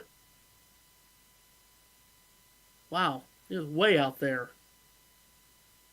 Jeremy, the road's that way. And to your point, Jack, yes, the grass is still on fire. They've not thrown a caution for it. There it is. There it is. Get your marshmallows out, people. It's way, way off the track. Way off of it. Yeah. I don't know Yeah. if there's cautions needed here, because it's so far off. They've only got 5 to go in the stage, so they'll be keeping an eye on it, and they'll probably do it under the stage break. A fire warning for Portland International Raceway has just been published by the NCS Severe Crash Prediction Center, which is one of the many NASCAR / IndyCar accounts. Let's see if we've got NASCAR Chasm. I will get back to you. Surely he'll be up to the challenge of coming up with a tweet about it. As Brandon Jones still... yeah, well, Yeah. indeed. The last Brandon- thing from NASCAR Chasm was him quoting the NASCAR Xfinity post of Connor Zillage getting a pole. Oh, Whoa. off again. Make that Is that- 8. Is that Eckert? Who is that? It's I don't not. know, actually. It's not Harrison Burton. Well, I don't know who that was. Camera cut to Harrison Burton, but it's most certainly not him. Someone went off just ahead of Brandon Jones. It must have been a lapped car. Had to have been. Yeah. I want to say Kyle Sieg, personally, but I could be wrong. Could have been. No, he's right there, I think, Kyle Sieg. I don't know why we are focused so much on Harrison Burton, though. It's very strange. Well, Joey Hand is off. That's the car that Kyle Sieg normally runs, Jack, the 28. It's being driven by Joey Hand this weekend. He's off at turn 11 and back on. Sorry, Kyle, I kind of ruined your car there, mate. That's the commentator. Oh dear. Joey Hand, obviously a regular in the world of GT racing, so and a 24 Hours of Daytona winner, I think. So very, very accomplished GT racer. Not been doing so great in this race, though. I don't know if that's to do with the machinery or if that's just to do with the fact he's just not having a good day. And as you have the incredibly effective fire crew who have put out the fire on the grass. Oh, dear. I love NASCAR. My heavens. We are down to 3 to go in the stage. this is turning into one of the wildest races, but the battle for the lead, well, there is not a battle for the lead. It's 8 seconds between Connor Zilic and Austin Hill. Brandon Jones and Carson Quaffle still very close together. At 6th position, Jack Perkins just behind. Meanwhile, what about Jeb Burton and Austin Green running at 14th and 15th? Oh, and Jeb is really hot into turn 4, locked up the right front, kept it going. Oh, Austin, come on. Of course, Austin is a very experienced road racer. He's the son of David Green, former Xfinity Series champion in 1994. And then, of course, David nearly won the title again in 2000, losing out in a very close battle to Brian Vickers. This is at 14th and 15th, and further up, Quaffle loses it out of turn 11. Brandon Jones is invited to stuff it down his inside, and Jones comes out of turn 12, back ahead of Quaffle, and Jones moves up to 6th, and Jack Perkins right in behind it all. You think Jones maybe got into Quaffle there? You think he might have got into him? It would be very unlike Brandon Jones, because I don't see him as a particularly physical race car driver. But I could be wrong. I'm also watching the Whelen Modified Tour race right now. Oh my goodness, Oswego's a fast track. Yeah, that apparently Trevor Bain went up there after running the truck race at Darlington today. He's in that race up there at Oswego, up in New York. That's what I was told, at least. Not in the Modified Tour race. He might be in one of the support series. Very good. That makes sense. As Jack Perkins wanted to make a dive at 7 on Quaffle, but lost the rear, so Perkins stays back in 8th. Christian Eckes is closing in on this threesome at the 9th position. All of this is happening about 20 seconds off the leader, Connor Zilic, who has started the penultimate lap of the stage. Over the bumps under braking to turn 9 goes Jones, Quaffle, and Perkins. Quaffle dipped the right sides off in the dust at turn number 11. Into 12 they come. Perkins is all over the back of Quaffle. Quaffle Chevrolet ahead of Perkins Toyota. Perkins gets a great drive out of 12. Wanted to sneak a peek to his inside down the straightaway. Gets back behind him in the slipstream. Now on the run up to turn number 1. Oh, Brandon Jones wheelhops in 1. Quaffle to his right. They bang quarter panels. Perkins behind all of it. Quaffle muscles his way past Jones. Perkins follows his way through JT. Yeah, what a move as Brandon Jones. That is how that chicane down at Portland can be. You can lose many positions in that one turn. Back to Connor Zilic, and, well, with one to go in the States, Adam has found his way to the members' multi-view and says down the grid. Connor Zilic should win this race and maybe the championship. As long as no one wrecks him and he doesn't have a mechanical failure, Connor's going to take bets on on how much he's going to win this race by. Here he is, clearing turn 12. Green and white checkered flag is waving, and Connor Zilic wins stage 2 here at Portland. Austin Hill will be 2nd, Justin Allgaier 3rd, William Sawalich 4th, Sam Mayer is 5th. This three-way fight for 6th comes out of turn number 12 and towards the line. Carson Quaffle will finish in 6th in the stage ahead of Perkins and Jones. Eckes is 9th, Sammy Smith will come to the line 10th, and as Smith crosses the stripe, the yellow flag will come out. As stage 2 is complete, it's our second caution of the evening, and Connor Zilic doubles up on green checkered flags here this evening in Portland, Oregon. He's going to run away and hide from everyone if someone doesn't do something about it. He has the dominant car here this evening. Well, can I mention a word which everyone hates, real quick? Okay. Rain. It's a road course. I like rain. It's definitely very overcast here. I was looking at the forecast. I can bring the radar up right now, as I've been working on it. The members in the BTS would have seen me having a look at it, and you guys in the Discord if you had it open. But let's transition now over to the radar screen, and this you can see here. This was half an hour ago.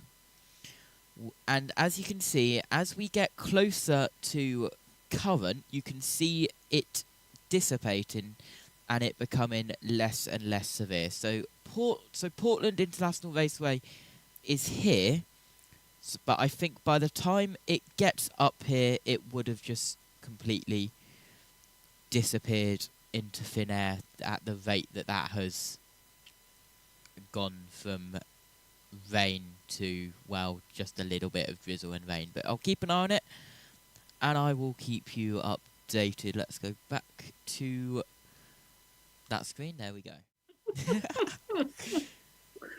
Oh dear, screens, and more screens. There's too many screens. We've got so much on the table here. It's overwhelming. I mean, we could also go to this screen. Oh, sure. And have a look at the current points.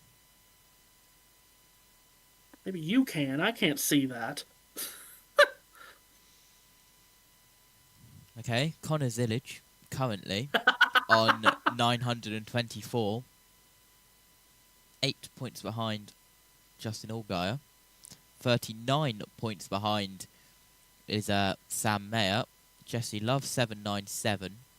Austin Hill in 5th with 769 points. Carson Quaffle in 6th as well. But there is your current points alongside the leaders. 1. Lead changes 0. Yes, that's what kind of competitive race this has been. Yes, and I did notice that the transition wasn't doing what I wanted it to do. And the transition wasn't working because it was doing the transition, then it was cutting to the scene. Well, it should now be fixed because the transition point has been changed back to what it should have. Settings have been changed, and I don't know why the settings have been changed. There we go. This stream has been way too much editing and changing stuff than what is normally meant to be, which I'm guessing is good content for the behind the scenes. So we'll get set here to have the cars come back down pit road for the controlled pit stops. No live pit stops here this evening.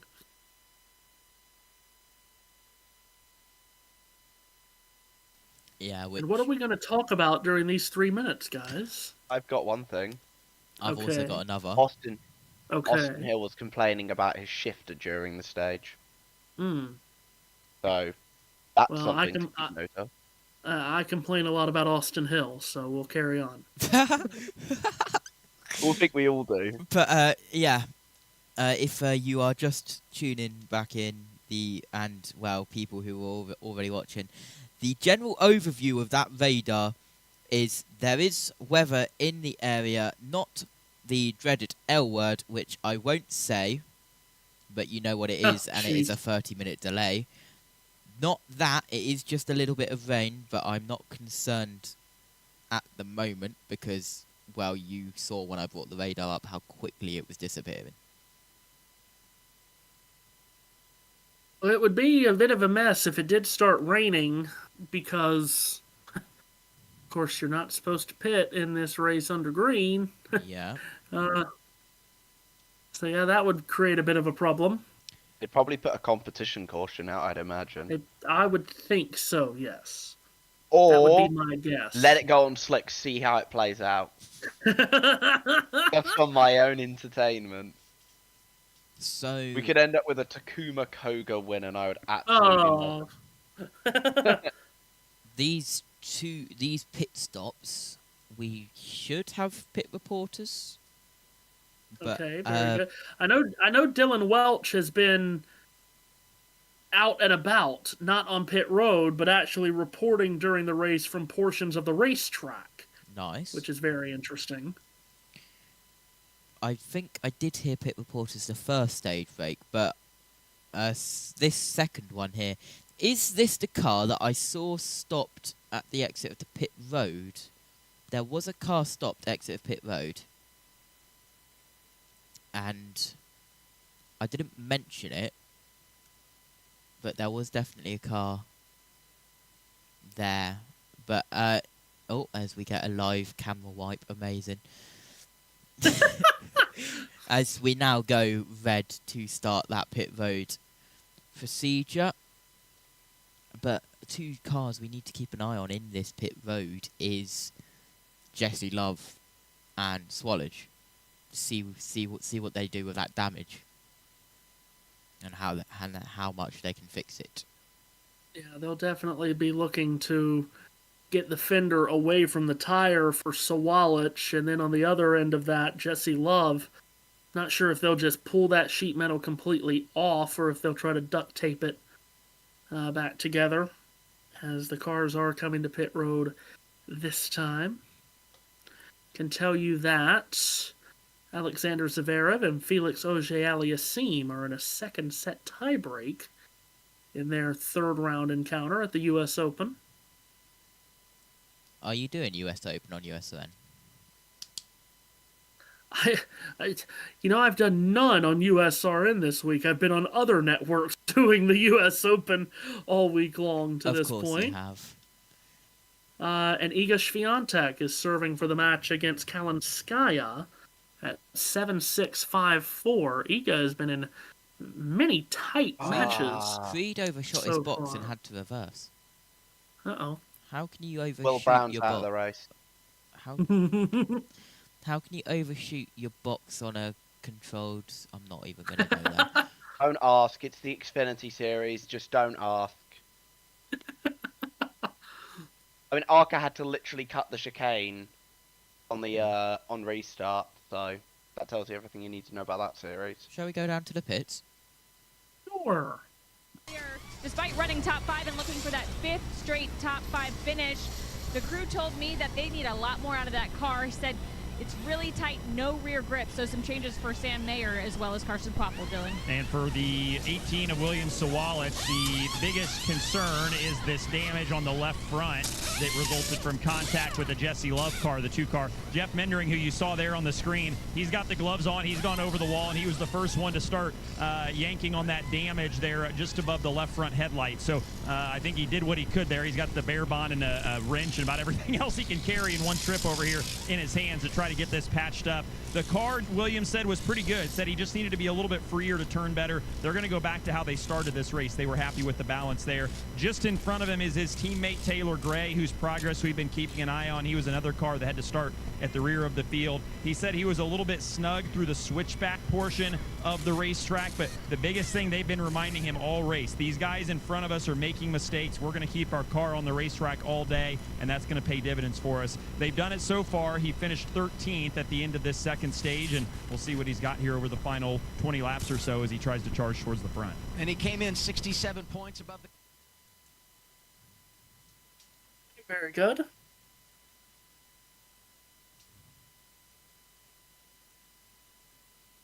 I suppose you could have your pit reporters roving around everywhere if there's no threat of having green flag pit stops.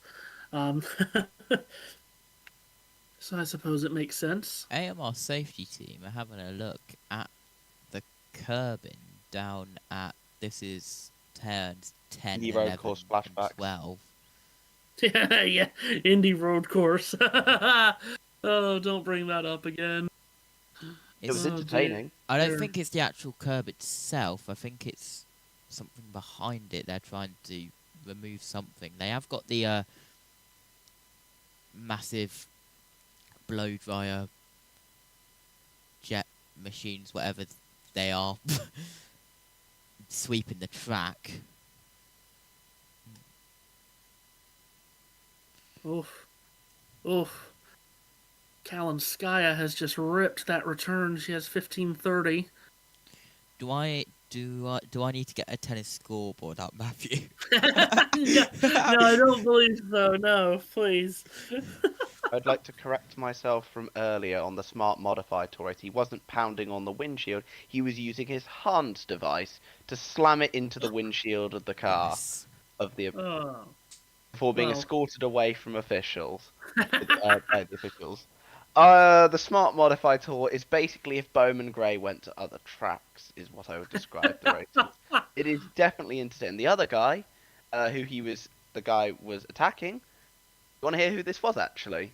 You might know him. Joey Coulter. Joey Coulter. What a blast from the past that name is. Former RCR driver, wasn't he? Yeah. Yeah. Absolutely. Osh Fiontek, that's Also, a tremendous brand. One other thing for the playoff picture. As far as I'm aware, if Carson Kvapil has no issues from now, he probably will clinch a playoff spot on points. And there's a chance that Sheldon Creed will as well.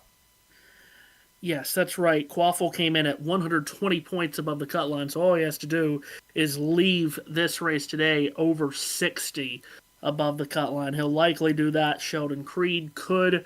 Taylor Gray could. And it could go to Gateway next Saturday night with just one spot open, depending on the results of this final stage. As everyone has now left pit road. Will Brown's out, by the way. Broken track bar. Wow. I think we may have seen him on camera once. Yeah. I did make the point about other Aussie supercar drivers just not adjusting as quickly as SVG. Yeah. And I think that says a lot about SVG and how quickly, how talented he is, how quickly he's managed to adjust. And to be fair, in recent races, he's looked pretty good on the ovals. Not like race-winning pace. But he's looking like a lot of the other guys.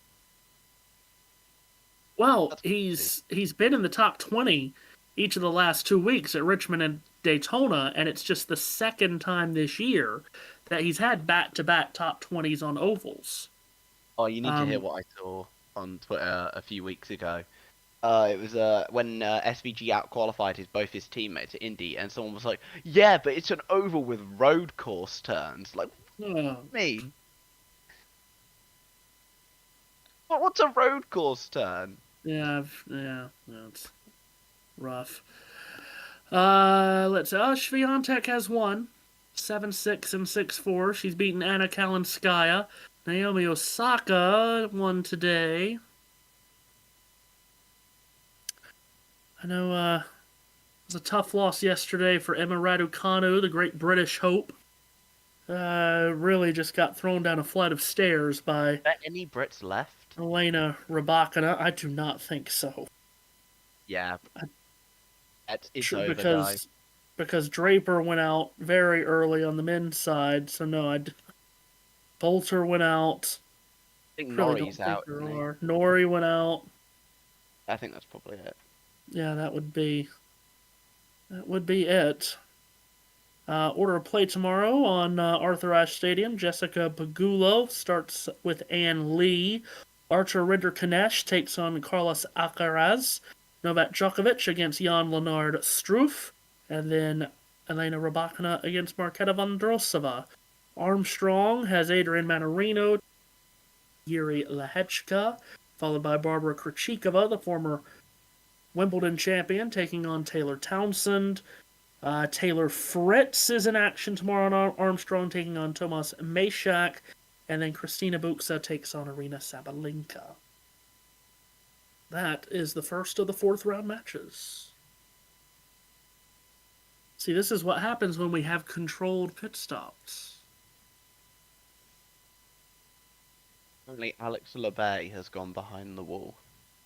Oh, that's a shame for the Canadian driver.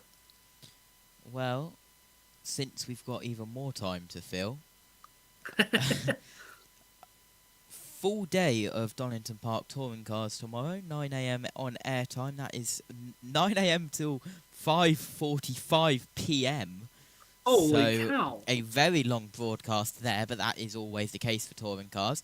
9:33, you can join us and the crew, well, me and Omi for F1 Academy Race 2. Me and the production, there will be a live behind-the-scenes production feed of that. The stream will go up probably tomorrow morning. 10:48 after the F1 Academy, the Porsche Super Cup at the Netherlands, and then the F1 at 1 PM for a 2 PM formation lap start time. Nashville for their final race of the season. We are on air around 7 PM subject to change, of course.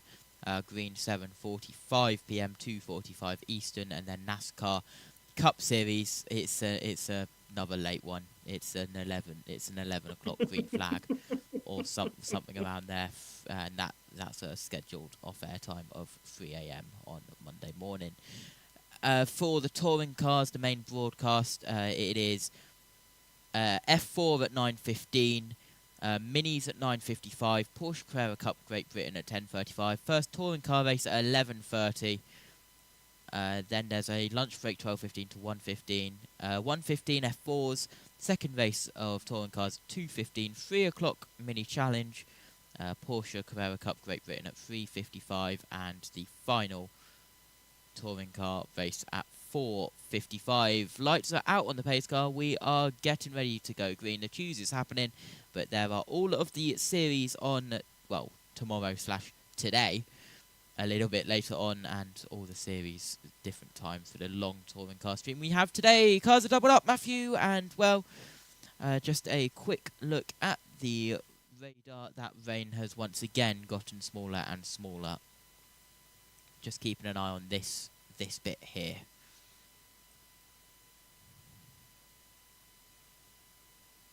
Try to rough up Zilich here to try to get him out of the way, because if they... Not all guy. No, probably I think not Hill Justin. might. We'll see. Justin plays nice usually. Allgaier has been outscored by Zilich by 2 points in each of the first two stages, so Zilich has retaken the regular season championship lead. Here comes the field accelerating through turn 12, coming to the green flag. Zilich accelerated really well through the corner, and he's already clear of Austin Hill. Hill is now locked in side by side with Allgaier as they cross the line down this long main straightaway, now under braking to the Shelton chicane. Zilich has a clear run under braking into the corner. Austin Hill slides up across the nose of Allgaier to claim the second position. Carson Quaffel's in line fourth, Sawalich is fifth. Looks like it's been a clean restart, and Connor Zilich wins the race down into turn 4. And that may have just won him the race, JT, because as we've seen all day long, no one has been anywhere close to catching this 88 car throughout the day. Jack Perkins gets run into by his teammate Brandon Jones, but keeps going. Yeah, and, well, it may be bye-bye for Connor Zilich and everyone else trying to chase him. That's the number 8 of Sammy Smith getting a little bit loose, trying to defend his position, and, well, it could get very feisty here down in towards turn 1. Zilich gets the dust and very nearly goes off track. That was very loose from the 88. These cars just swinging through turns 9 and 10 as they all accelerate out of turn 12 back to the main straightaway with now 20 laps to go. Here in Portland, Connor Zilich ahead of Austin Hill. Hill, who fended off Allgaier basically for the entirety of that second stage, trying to do the same thing here. Meanwhile, into the chicane, Perkins to the inside, which turns to outside for turn 2 on Sam Mayer. They'll run door-to-door out of turn 3. Ooh. Perkins squeezes Mayer out wide onto the dirt. Mayer will have to let him go. Perkins gets the spot going into turn 4, Jack, up to 6. Yeah. I think Zilich has won. I don't think that's really true. Yeah, here, I think Sam Mayer might not appreciate that from Jack Perkins. Jack Perkins slowly getting used to stock car racing, as you can see. But yeah, and there's, we got Sheldon Creed closing down on Nick Sanchez right here. By my memory, this is actually the first time these two have ever raced against each other properly, because I don't think they raced together when they were in trucks, so... It's going to be an interesting way to see how these two are fight. At the very least in this series. Yes. Lots of dust being kicked up there. That's for the 11th position. Sanchez and Creed. Taylor Gray just in behind those two. Might be the first time we've seen Taylor Gray on camera today after starting at the back. He has made his way up to the 13th position. Leader single file formation down this main straightaway. Packed grandstands to their left as they dive into the Shelton chicane once again. Sharp right-hander quickly cuts back to the left for turn 2. Then the quick bend to the right for turn 3. Sanchez bobbles a bit out of turn 3 and will not be able to go after the car just in front of him, which is Christian Eckes, the rookie for Colleague Racing. 19 laps to go, and JT at the end of that lap, Zillich by 1.3 seconds already. Yeah, so not getting away as quickly as previous stages, but still getting away, as I believe the stage 2 gap, at the end of stage 2 gap, was only like 9 seconds, which was much, much less than what it was at the end of stage 1, as we're looking at the 54 of Taylor Gray. As he... I believe... Go on. Sorry, JT, I was just going to say, I believe at the end of stage 1, wasn't it at like 15 seconds? Yes. It was some astronomical number. And now it's 2 seconds as he crosses the line ahead of Austin Hill this time. Hill through the chicane, Justin Allgaier just in behind him, as they come up out of turn number 3.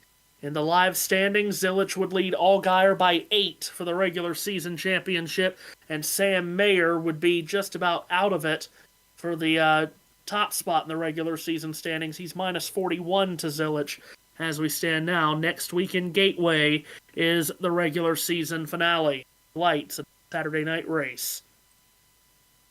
As Connor Zillich skipping away from the field here, as Austin Hill and Justin Allgaier come onto the back straightaway. Only a car length separating those two Chevrolet Camaros. Maybe a car lengths. Allgaier in the slipstream of Hill will drive it hard into turn 9. Nothing there yet, though, Jack, for the 7. I think there is one record that might be broken today. By my memory, Zillich, if he wins today, I think he breaks the record for the most wins by a rookie in the Xfinity series in 1 year. He will have won, I think the current record holder, is Christopher Bell on 7. But Zillich will be on 8 after this. And yes, I am counting Daytona. Yes, you do have to count Daytona, yes. And the I'm most sure wins that'll... ever in an Xfinity season, I think, is 9, if I'm not mistaken. Which I'm pretty certain was Chase Briscoe. Well, now, are you just counting the... are you counting Xfinity guys or Cup guys too? Because Kyle Busch 13 in 2010. Okay, yeah, no, I forgot that Kyle Busch liked to... Kyle Busch...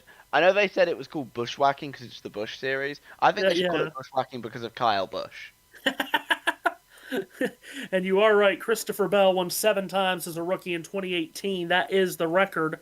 The other high marks for wins by a rookie in Xfinity Series single season, Carl Edwards and Kyle Busch had 5 each. Busch in 04, Edwards in 05. Greg Biffle also had 5 in 2021. Ty Gibbs in 2021 had 4. And Harrison Burton in 2020 also had 4. William Byron and Eric Jones had 4 wins in their rookie seasons as well. Harrison Burton turns left. Yeah. Oh, that's one of our favorites, yes. I love that line so much. Oh, yes. We have that in one of our Discord servers. There's like a sound effect to play in the VC anytime he appears on screen. Rick Allen, who is calling a college football game later tonight on the CW, Idaho at Washington State, if you can possibly believe that. I'm worried. I am very worried. Carson Hostbars just tweeted out, "I have an opinion." Oh, that could be something. As well. 16 laps to go. And, well, Connor Zillich just doing what he's done all day long, driving away from the entire field. But, as we've also seen all day long, JT, it's been great racing behind him, and right now we have a 3-horse scrum for the 4th position here, with Carson Quaffle, William Sawalich, and Jack Perkins. Yeah, absolutely. As we head down in towards turn 1, still bumper to bumper to bumper, and before anything happens, there is the current radar. The red lines is everything that is happening everything that has happened. The green is what I thought was going to happen. Just as I put that, the radar updates and the green lines are in completely the wrong place. So it is more like going this way. Guess where the raceway is? Hello. Hopefully it's just drizzle and, well, it does what it has been doing the last half an hour and getting weaker and weaker, which it looks like that's what it's doing. Thank you for that update, JT. We were talking about Zilich and all the races that he's won this year. Of course, he has not been doing this for very long in the Xfinity series. Of course, he hasn't been alive for very long either. That's just 19 years of age. But if he were to go on to win this race, Jack, it would be his 9th win in just 28 starts. It would draw him level on the all-time Xfinity Series wins list with guys like Austin Dillon, Jimmy Hensley, Eric Jones, Rick Mast, Kenny Wallace, and the aforementioned former champion David Green. I was hoping you weren't just going to finish with Austin Dillon, because I was like, okay, well, that's not exactly the greatest driver. But no. Those are some really, really good drivers, especially Eric Jones. That guy was in better machinery right now. I think he probably could be winning some cup races. Maybe that's just me being an Eric Jones fan, though. Zilich, like, what else can I say other than 2 words? Generational talent. This would, if he were to go on to win, JT, 28 starts, he would already move into the top 50 of all-time wins in this series history.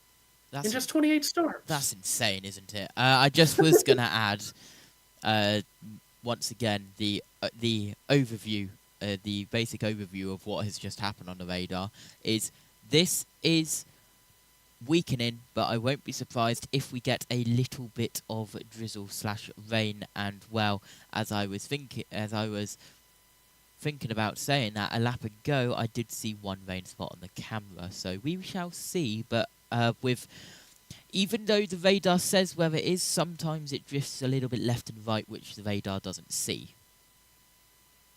Well, it does seem, too, that the last time the leaders just came through the chicane, the sun was poking out that direction, and we haven't seen a ton of the sun throughout this race. This is this will hit turn 12 / that side of the front stretch first, if it will hit. I gotcha.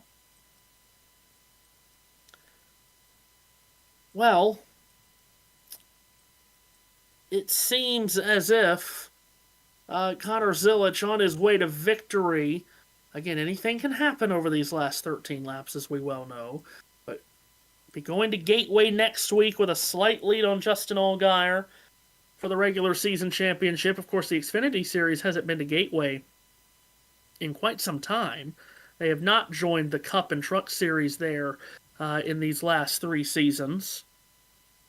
But outside of Connor Zilich, Jack, what else have you been impressed by today in this 4th Xfinity race at Portland? Mainly Jack Perkins, to be honest with you. A guy who's only done 1 race prior, which didn't end in the most positive of fashions, seems to have adjusted quite nicely to the Xfinity car, running in 6th place today. Very impressed with him. Austin Green en route to another top 20 finish as well. Good to see him doing well.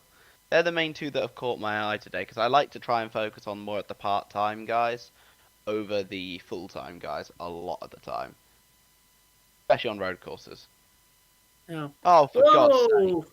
Sheldon Creed's got a flat left rear tire. Of course he does. And he comes to pit road. So the pit road comes free. And, Anthony Alfredo is stopped on the track. This is going to be a caution. And it's going to be... And Thomas Annunziata's around. There's the caution. It's just the second caution for cause in this. Wow. And there went Zilich's big lead. Well, what in the wide world of sports happened all at one time? Creed with a flat tire, Alfredo stopped, and Annunziata around. My misery as a Sheldon Creed fan. Goodness gracious, where was he going? That looked like a brake failure, I'm going to be honest with you, of some sort. Well, certainly the left rear was Jeez. down. And it may have been on fire. Wow. What a mess.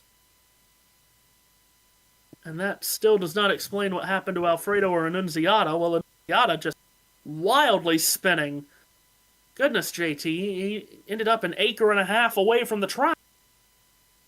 Now, that has the question of, was there a little bit of oil put down? We haven't seen what's happened to the number 42. It has gotten back going. Yeah, as there's an AMR safety team truck there.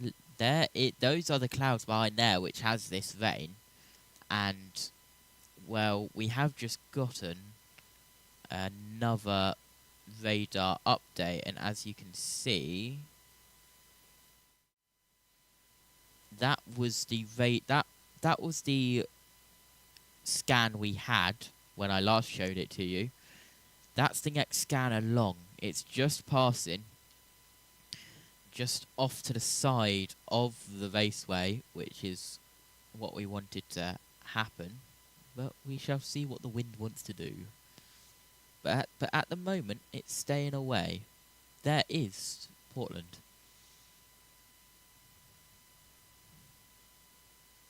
Exactly. You cannot predict the weather in the Pacific Northwest.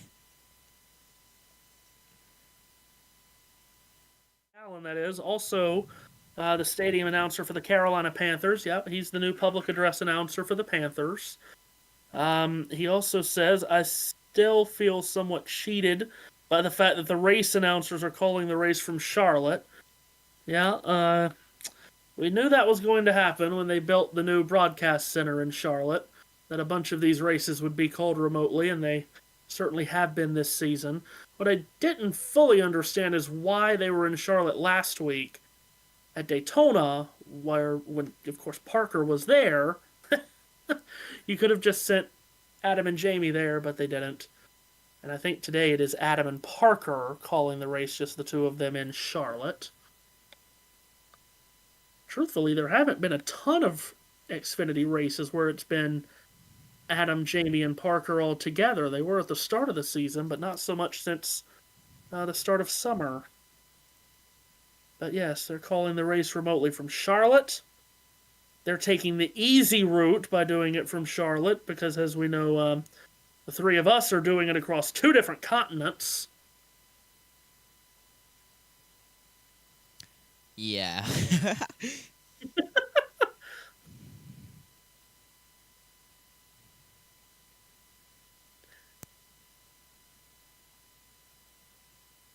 Well, this caution perhaps changes things.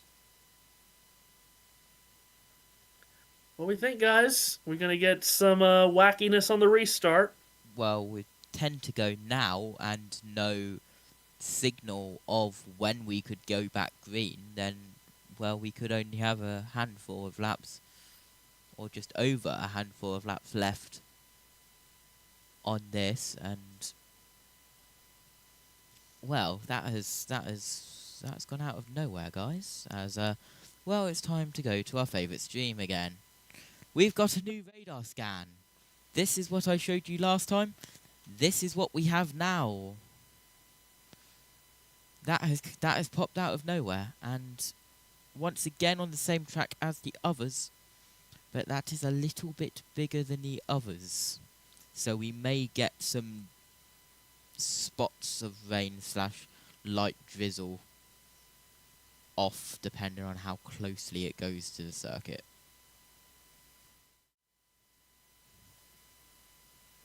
Oh. But with 10 to go, we should be okay, depending on how quickly.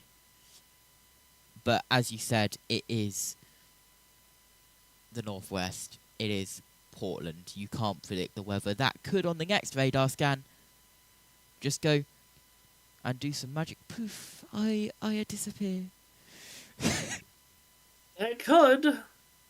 Certainly could. There's 2 places you cannot predict the weather. and we have done them back-to-back weekends. Yeah, yes, that's exactly right. Oh, dear.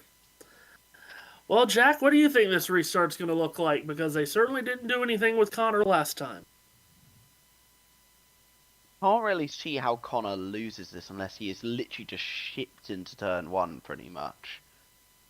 I just can't see it. He's too quick. And, by the way, a reminder again that Connor Zilic has not finished outside the top 5 since he came back from his back injury. Right. Which is I just could see that. which is just ridiculous to think about. Absolutely unfathomable to think about how amazing nice. he has been. Luke Baldwin Since- won tonight. Uh-oh, wow. There you go. Smart modified race, he won. Good to see. He ran a few truck races earlier this year, in case you don't remember. And the son of 12 Tommy Baldwin Jr. Yes, that's right. 12 straight top 5s for Zilic. Tommy Baldwin, who of course was the crew chief for Ward Burton when Ward won the 2002 Daytona 100, also was his crew chief when Ward won the Southern 500 in 2001, and then went on to start his own team, which came for the first time to Daytona in 2009 with Scott Riggs, who raced his way into the 500 with a top 5 finish in the dual race in 2009. That 2002 Daytona 500, the 43rd running of the Daytona 500. Jeff Gordon leading on a late restart, dumped by Sterling Marlin. Thank you very much, Sterling. And then Sterling tried to get out of his car under a red flag to repair his fender damage. He was black flagged for that. That's how Ward Burton got to the lead. Ward Burton went on to win the race. Elliott Sadler was second. Jeffrey Bodine finished third in that race in the 2002 Daytona 500.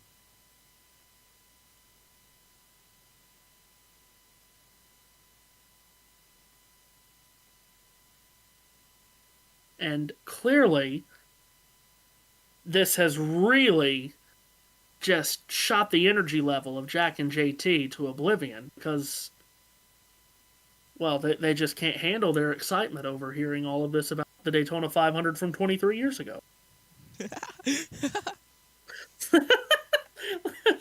What?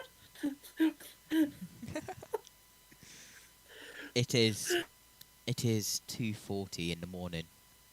Well, I lie, as well the people on the behind the scenes would have known that I lied. It's currently 2:39, 26, 27, 28. And I know for you, Matthew, it is 9:30, 9:33, 34, 35.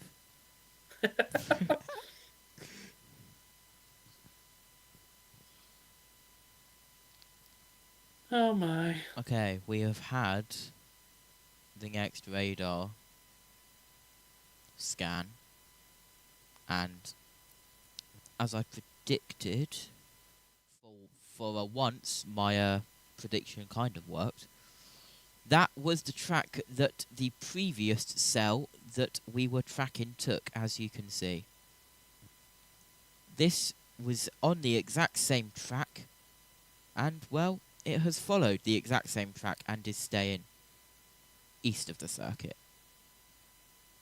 This is a little close, so we may get some drops, but if there are drops, it'll be light drops.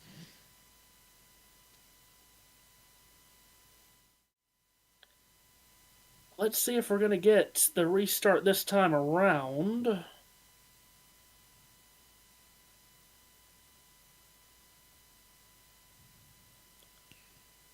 We do the choose on the back stretch here, of course. If we don't get one to go this time, I'm gonna talk more about 2002 Speed Weeks. That is what we want. That is always what we want to hear about. Oh, it is. Oh my I gosh. mean, since we said our schedule, do you want to say your schedule for USRN? if you have it up. It's much less busy than yours. We just have the NASCAR playoff preview tomorrow at 4, and that leads you into the 500 at 5:30. Bang! There you go. Nice.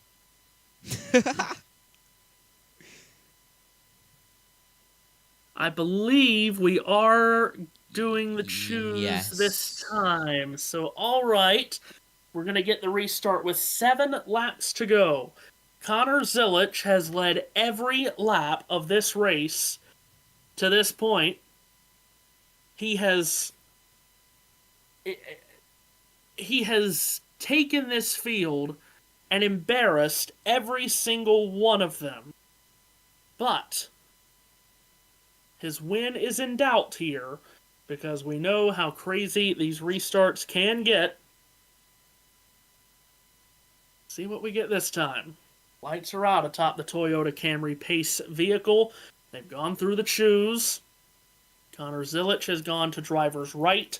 That puts Austin Hill to his left elbow. Again, the restart zone is in turn 12, so the cars will accelerate while still turning to the right.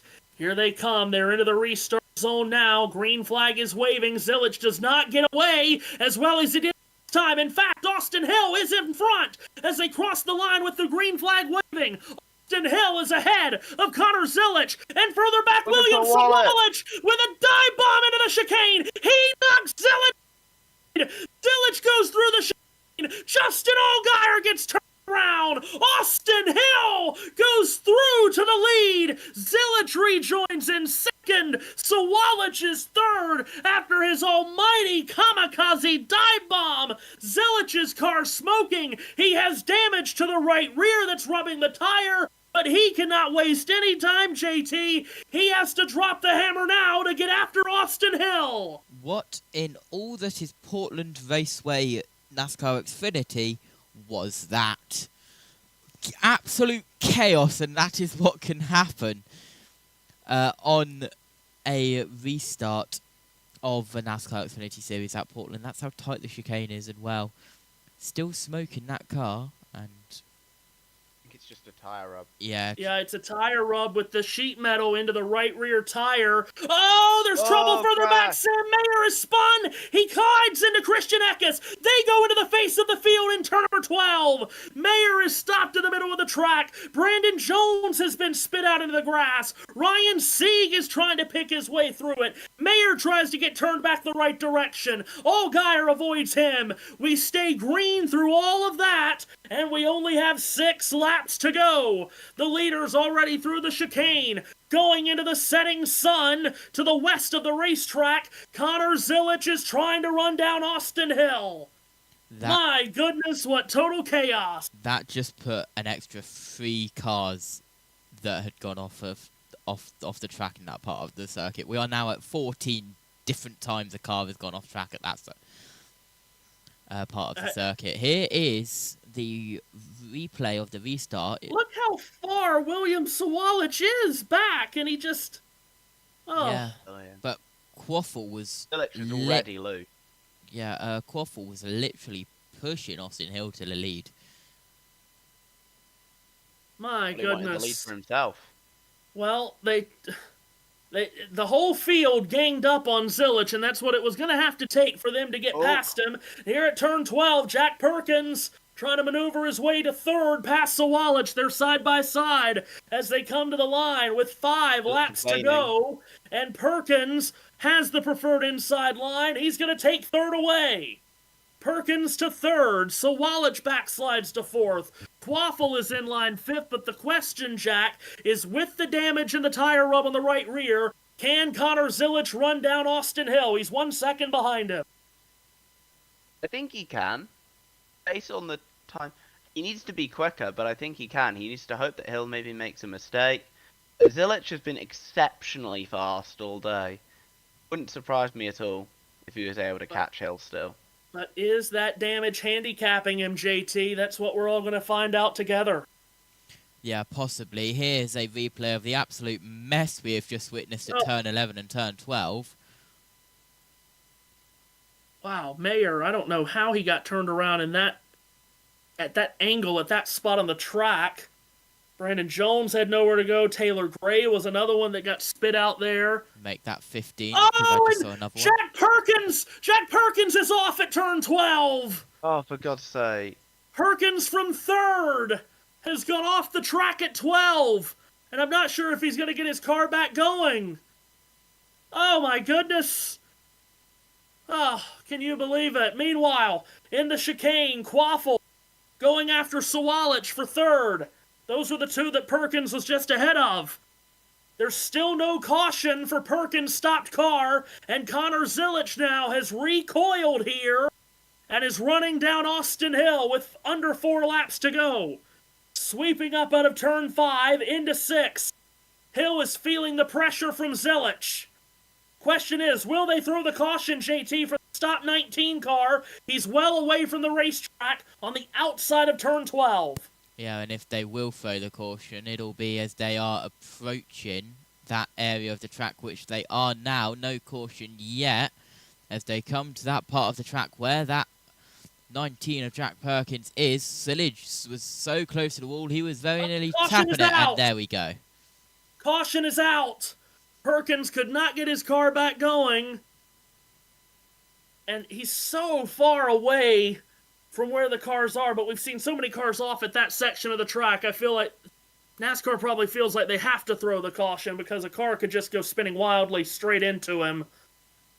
I'm not sure what got him around. We're about to see it here. Coming out of 11, he went wide to the left, came across the curbing, and he just lost it.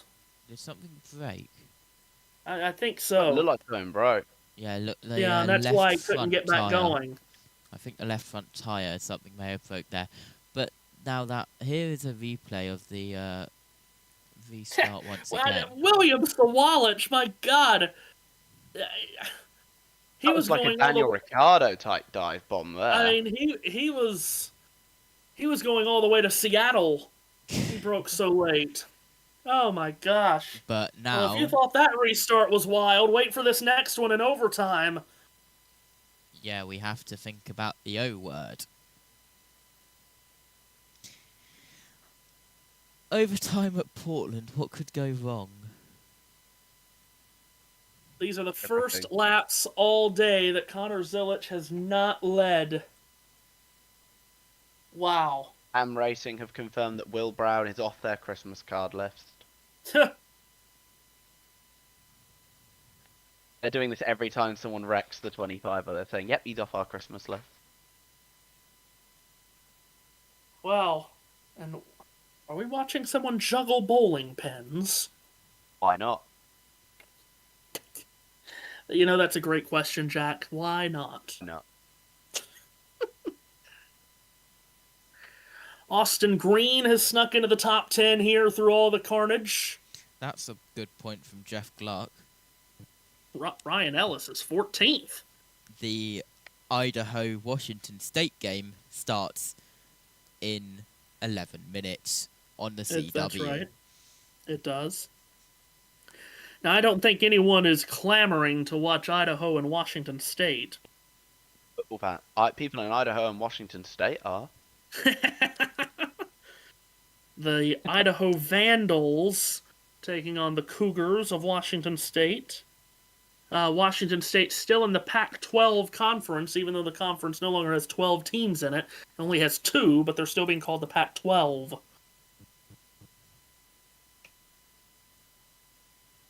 That's collegiate sports for you.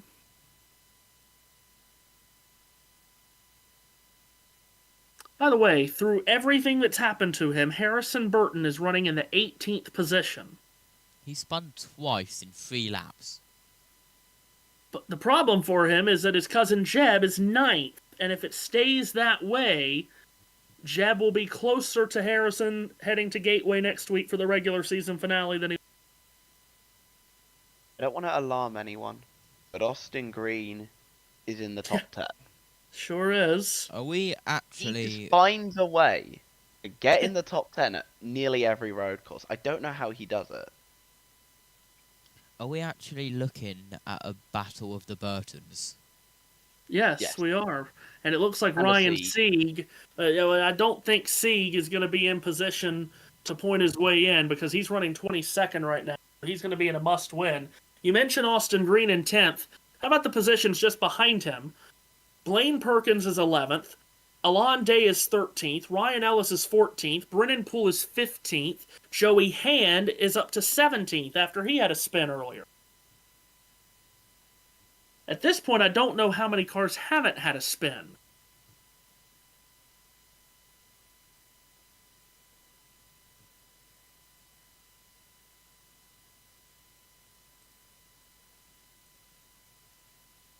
Well. It is chaos and drama like this why many people are disappointed that this series and NASCAR as a whole is not coming back to Portland next year. There has been conversation since that announcement was made that perhaps the reason for that is to totally load up on maybe having a double-header weekend with all of the NASCAR series here for 2027. Pacific Northwest is obviously a very underserved market for NASCAR. Hopefully, we can find a way to get back here soon because it's a great market and it's a heck of a road course. By the way, Robert Perkle in the comments asked, if Hill wins, is he in the playoff? So he's already in the playoffs. He just doesn't get the playoff points. He will start the playoffs on 0 playoff points no matter what he does because of intentionally wrecking Eric Almirola at Indianapolis. I just see Jacques Villeneuve say that he wants to get rid of wing mirrors on F1 cars. At this point, I think any opinion that guy holds absolutely no value at this point. Yeah, randomly saw that on Instagram. Yeah, the move that Sawalich just had on that last restart, that was a normal Jacques. Would save you from that one. Well, that was a normal Jacques Villeneuve restart attempt in his NASCAR days. When he would run it. I forgot he ran in NASCAR. Yeah, when he would run at Road America or Montreal. Yeah, that's normal. Was he any good or not really? Restart. He would always find his way on late restarts to be in the top, 3, 5, or 7. But again, he would do something stupid on the restart that kept him from winning. It was one year. Montoya then. No, it was 1 year at Road America. It may have been 2011. Don't that he went to the grass on the restart going to turn 1, took out Max Pappas and a handful of other cars, and Pappas confronted him on pit road after. Andy Petrie on the ESPN broadcast said that was a bonehead move by Villeneuve, as he was called by the American broadcasters, Villeneuve.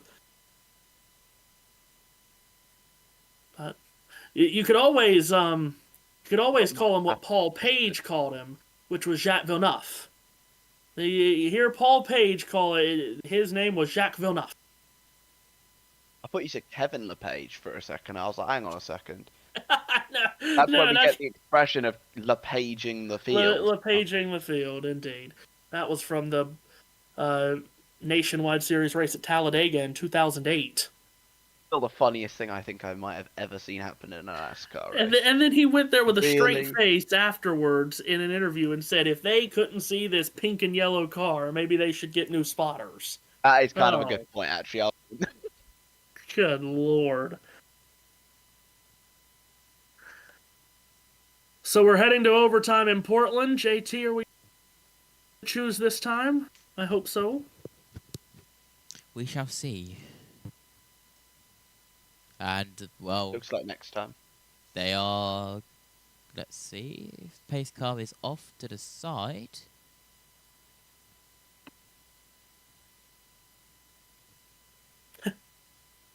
And we're getting an onboard shot, which doesn't really give us an answer. That's on board with William Sawalich, who dive bomb of all dive bombs on that last restart. See what he might do on this overtime restart. They might all end up in a smoking pile. Sure does. I will say, though, that Austin Hill's not going to give up without a fight. Sawalich down in 19th in the championship standings. Could win his way into the playoffs. We are not going green this time. And that would completely upset the playoff apple cart heading to Gateway next week. It would knock Harrison Burton out. It would knock Jeb and Burton and Ryan Sieg further down, and it would put Taylor Gray on the bubble if a guy like Sawalich won, or if a guy like Christian Eckes won. Eckes sitting here in the 6th position for this restart. I may have just retweeted something from No Context NASCAR that just says William Sawalich, and it's a gif of a car just flying off a roundabout. Oh dear. Going back to NASCAR Chasm, because we've not yet done our daily NASCAR Chasm tweet. The last, because we tried to do it, but then chaos happened. NASCAR Chasm. Kid is unstoppable. At Parker Kligerman gonna win this race by a mile. That was his reaction to the Zillage Bowl. We shall see.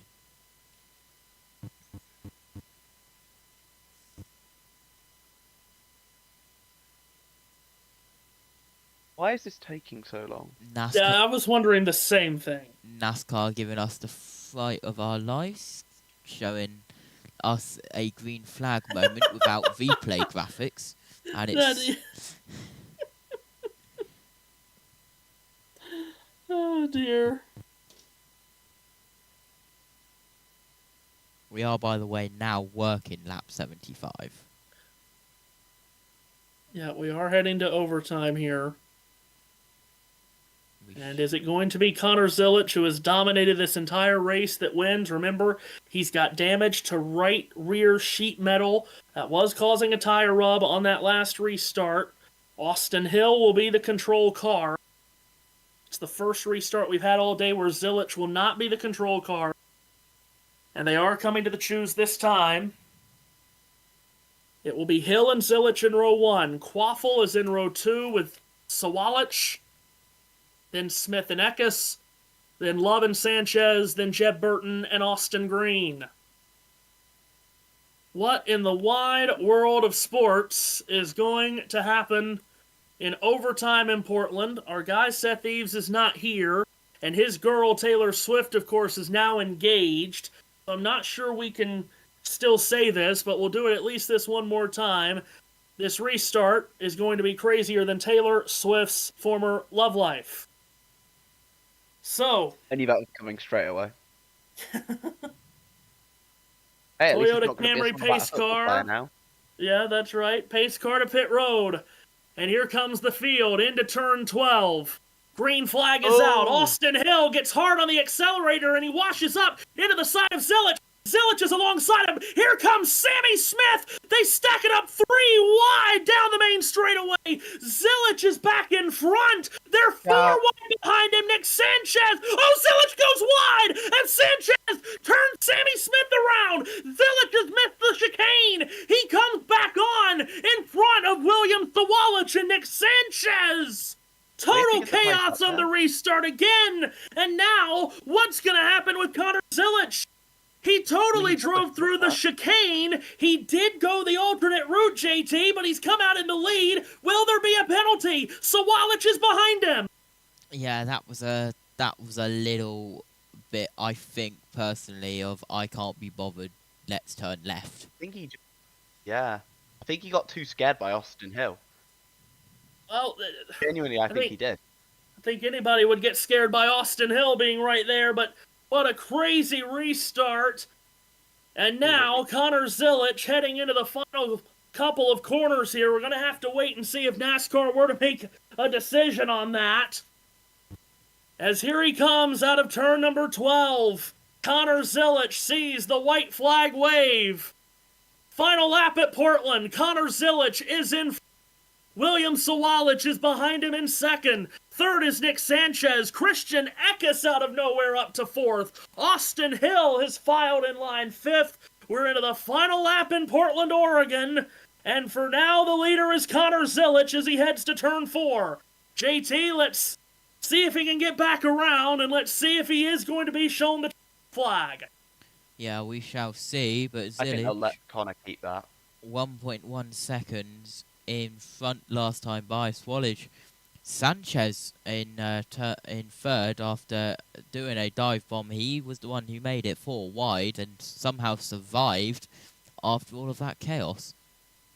Remember, if they were to penalize Connor Zilic for missing the chicane, William Sawalich, who is 19th in the championship standings, is behind him on the racetrack, but he's not close enough to make any kind of challenge as Connor Zilic sets his car into turn number 11. The right-hander for turn 12. He dominated the race, but he had to sweat through overtime. The checkered flag is waving. Been a Portland pummeling by Connor Zilic, who wins for the 8th time this season. Connor Zilic wins again. His 8th win of the year, his 9th Xfinity Series win in starts. And Connor Zilic wins in Portland. And Jack, after he basically had it in cruise control for 95% of the race, he had to sweat it out late.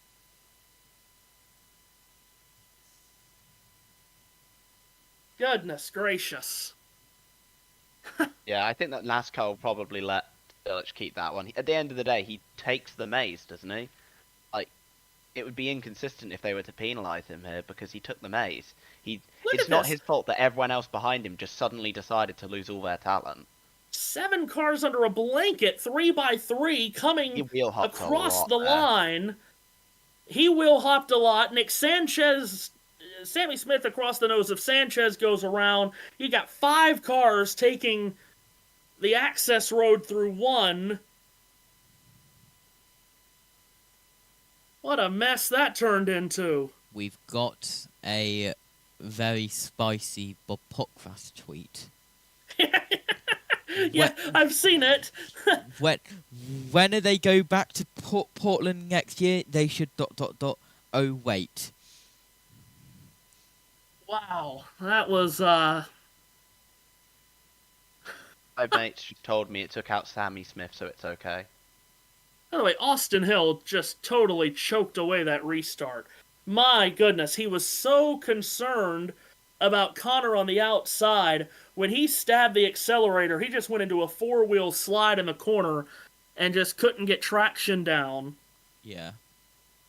I'm also... And, we can also confirm that Carson Quaffle has clinched his playoff spot on points. He is the only one to have clinched it, so there will be 3 spots up for grabs heading to Gateway next weekend. You read my mind. And it doesn't appear that there is going to be any penalty handed down to Connor Zilic, which, to your point, Jack... I can't see why there would be. Yeah, I mean, first off, so many drivers missed the chicane, and he was the only one that took the, as you called it, the maze. So yeah, I think that has to stand. You can't penalise one and not penalise all of them, really. Right. Exactly right. At the end of the day, he takes the maze, which everyone's been doing all day. It's really not his fault that everyone else behind him just suddenly became the 2023 Truck Series finale.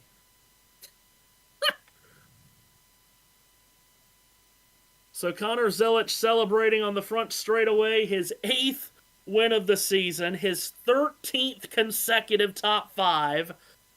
He will take a huge lead in the end in the regular season championship into the finale next week on Justin Allgaier because of Allgaier getting spun on the next to last restart. Where did Allgaier even end up? I can't even keep up with all of what's going on in timing and scoring because it's terribly wrong. Allgaier finished 15th unofficially. Zilic just stopped his car. Oh, wow. Zilic just stopped his car on the front straightaway here, JT, and we're going to hear from this 19-year-old phenom.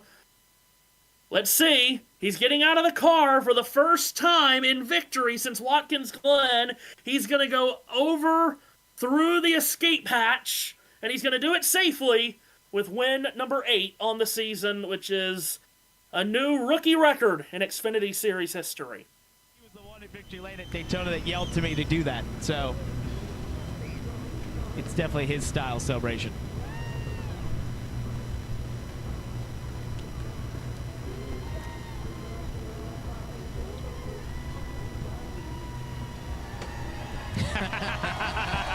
But net slipped on the window net at Watkins Glen. This time he sarcastically dumps it inside the race car. Here's Dylan.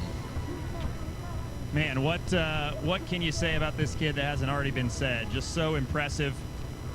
In the face of adversity again, somehow avoids all of the calamity and gets it done. With everything that went wrong on those closing laps, what was the most important thing for you to do right to end up here? I guess cut the track. I don't know.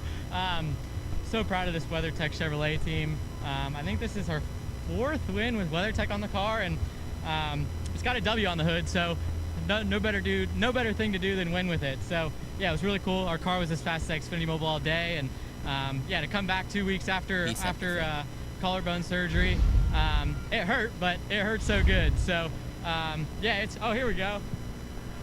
Yeah! Right on cue. Hurt so good. So yeah, it's awesome, man. So proud of this 88 team. It's been such a fun year, and yeah, let's go get ourselves a championship. You got through the barrier matrix so quickly there on that final restart. Was that something that you had thought about, and if you had to get through there, how you were going to get through there most efficiently? Yeah, it's kind of funny. I ran it in practice, and I was like, man, it's not really that slow. So yeah, I as soon as I hit the brakes, I don't know how I wheel hopped, and yeah, I kind of just committed to it as soon as I know I wasn't going to make the corner, and yeah, it worked out. So yeah, I wasn't really planning on it, but yeah, last resort, you got to do what you got to do. Congratulations. Thanks, Dylan. Appreciate it. Thank you, guys. Connor Zilich, a winner again, 8th victory of the year for the 88 car. Another win for JRM as well. And Portland lived up to the chaos that we seem to always get at the end of these Xfinity races here in Oregon. My goodness. Well, it's very late everywhere. In some places, it's very early. So, I suppose we'll settle for a quick off here tonight. But before we do that, Jack, JT, start with you, Jack. Your final thoughts from, at least for what we know for now, the last Xfinity Series race here in Portland.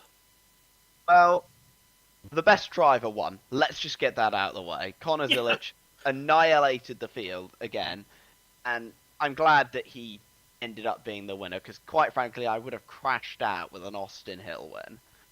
Not that he wasn't like the second best car all day, but the second other point for me is, I think the Xfinity Series did remember it was the Xfinity Series at the end. They all lost talent, but again, I will say it again, I am sad to see this track off the schedule next year. I love this racetrack. It provides really entertaining racing, and if that's the last one we ever do in the Xfinity Series, then so be it. And also, Connor Zilich, most wins as a rookie now. It's incredible. It truly is, JT. He has 8 wins this season as a rookie, and he has 9 wins in 28 starts in this series. I mean, this guy is unthinkable. All before the age of 20. Yeah, absolutely. And, well, this circuit, such a good circuit. And, well, hopefully we see it back on the schedule. We better see it back on the schedule. And hopefully what we've heard a little bit around 2027 does become true. Because, well, Xfinity around here, chaos. Cup, well, I don't even want to get there. As you said earlier on at the start of the broadcast, it's way too early to start talking about that. But Portland, what a circuit. Hopefully we see it again. And what a race if you look beyond the winner. Yeah, it was a crazy race in the end. Zilich dominated, I mean, for, 98% of it, it felt like. And then, chaos happened, and that gave him some damage and got him out of the lead, and he still got it back on a late restart. Austin Hill totally choked that restart away. My lord. And then all hell broke loose behind Connor Zelich, who has now driven to victory lane. He's going to climb out of the car again. He'll do so safely. Again, tomorrow... again, tomorrow, on USRN, tune in at 4 p.m. Eastern Time for our NASCAR Cup Series playoff preview show that leads you into our coverage of the playoff opener, the Cookout 500 Darlington, which is also on JBM, of course, at 5:30 p.m. Eastern Time. Cannot wait for that. Jack JT, it's been a pleasure, and we'll do this again tomorrow. Absolutely. And we'll just have loads of fun, because that's what we always do. We'll invite JB back with us, and he'll have a time. We'll all have a time at Darlington. Yep. All right, well, that does it for us here in Portland. Glad everyone enjoyed the show. Hope everyone enjoyed the show, as it is Connor Zelich who once again scores the victory, winning the Pacific Office Automation 147. Maximum points for him. He won all 3 stages and got the Xfinity fastest lap point. Playoff situation, by the way, next week is the regular season finale in the Xfinity Series. Carson Quaffle has clinched his playoff spot on points, as I mentioned. Sheldon Creed goes in at plus 65.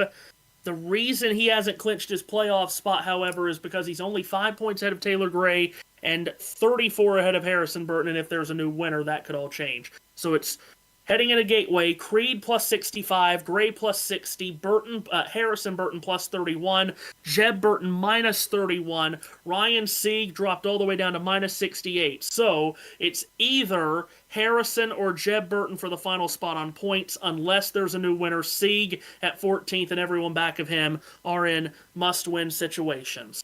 We say goodnight from Portland, where Connor Zelich is the winner. Tomorrow, the Cup Series playoff opener at Darlington. Next Saturday, the regular season finale for the Xfinity Series at Gateway. We'll see you for all of it on the other side.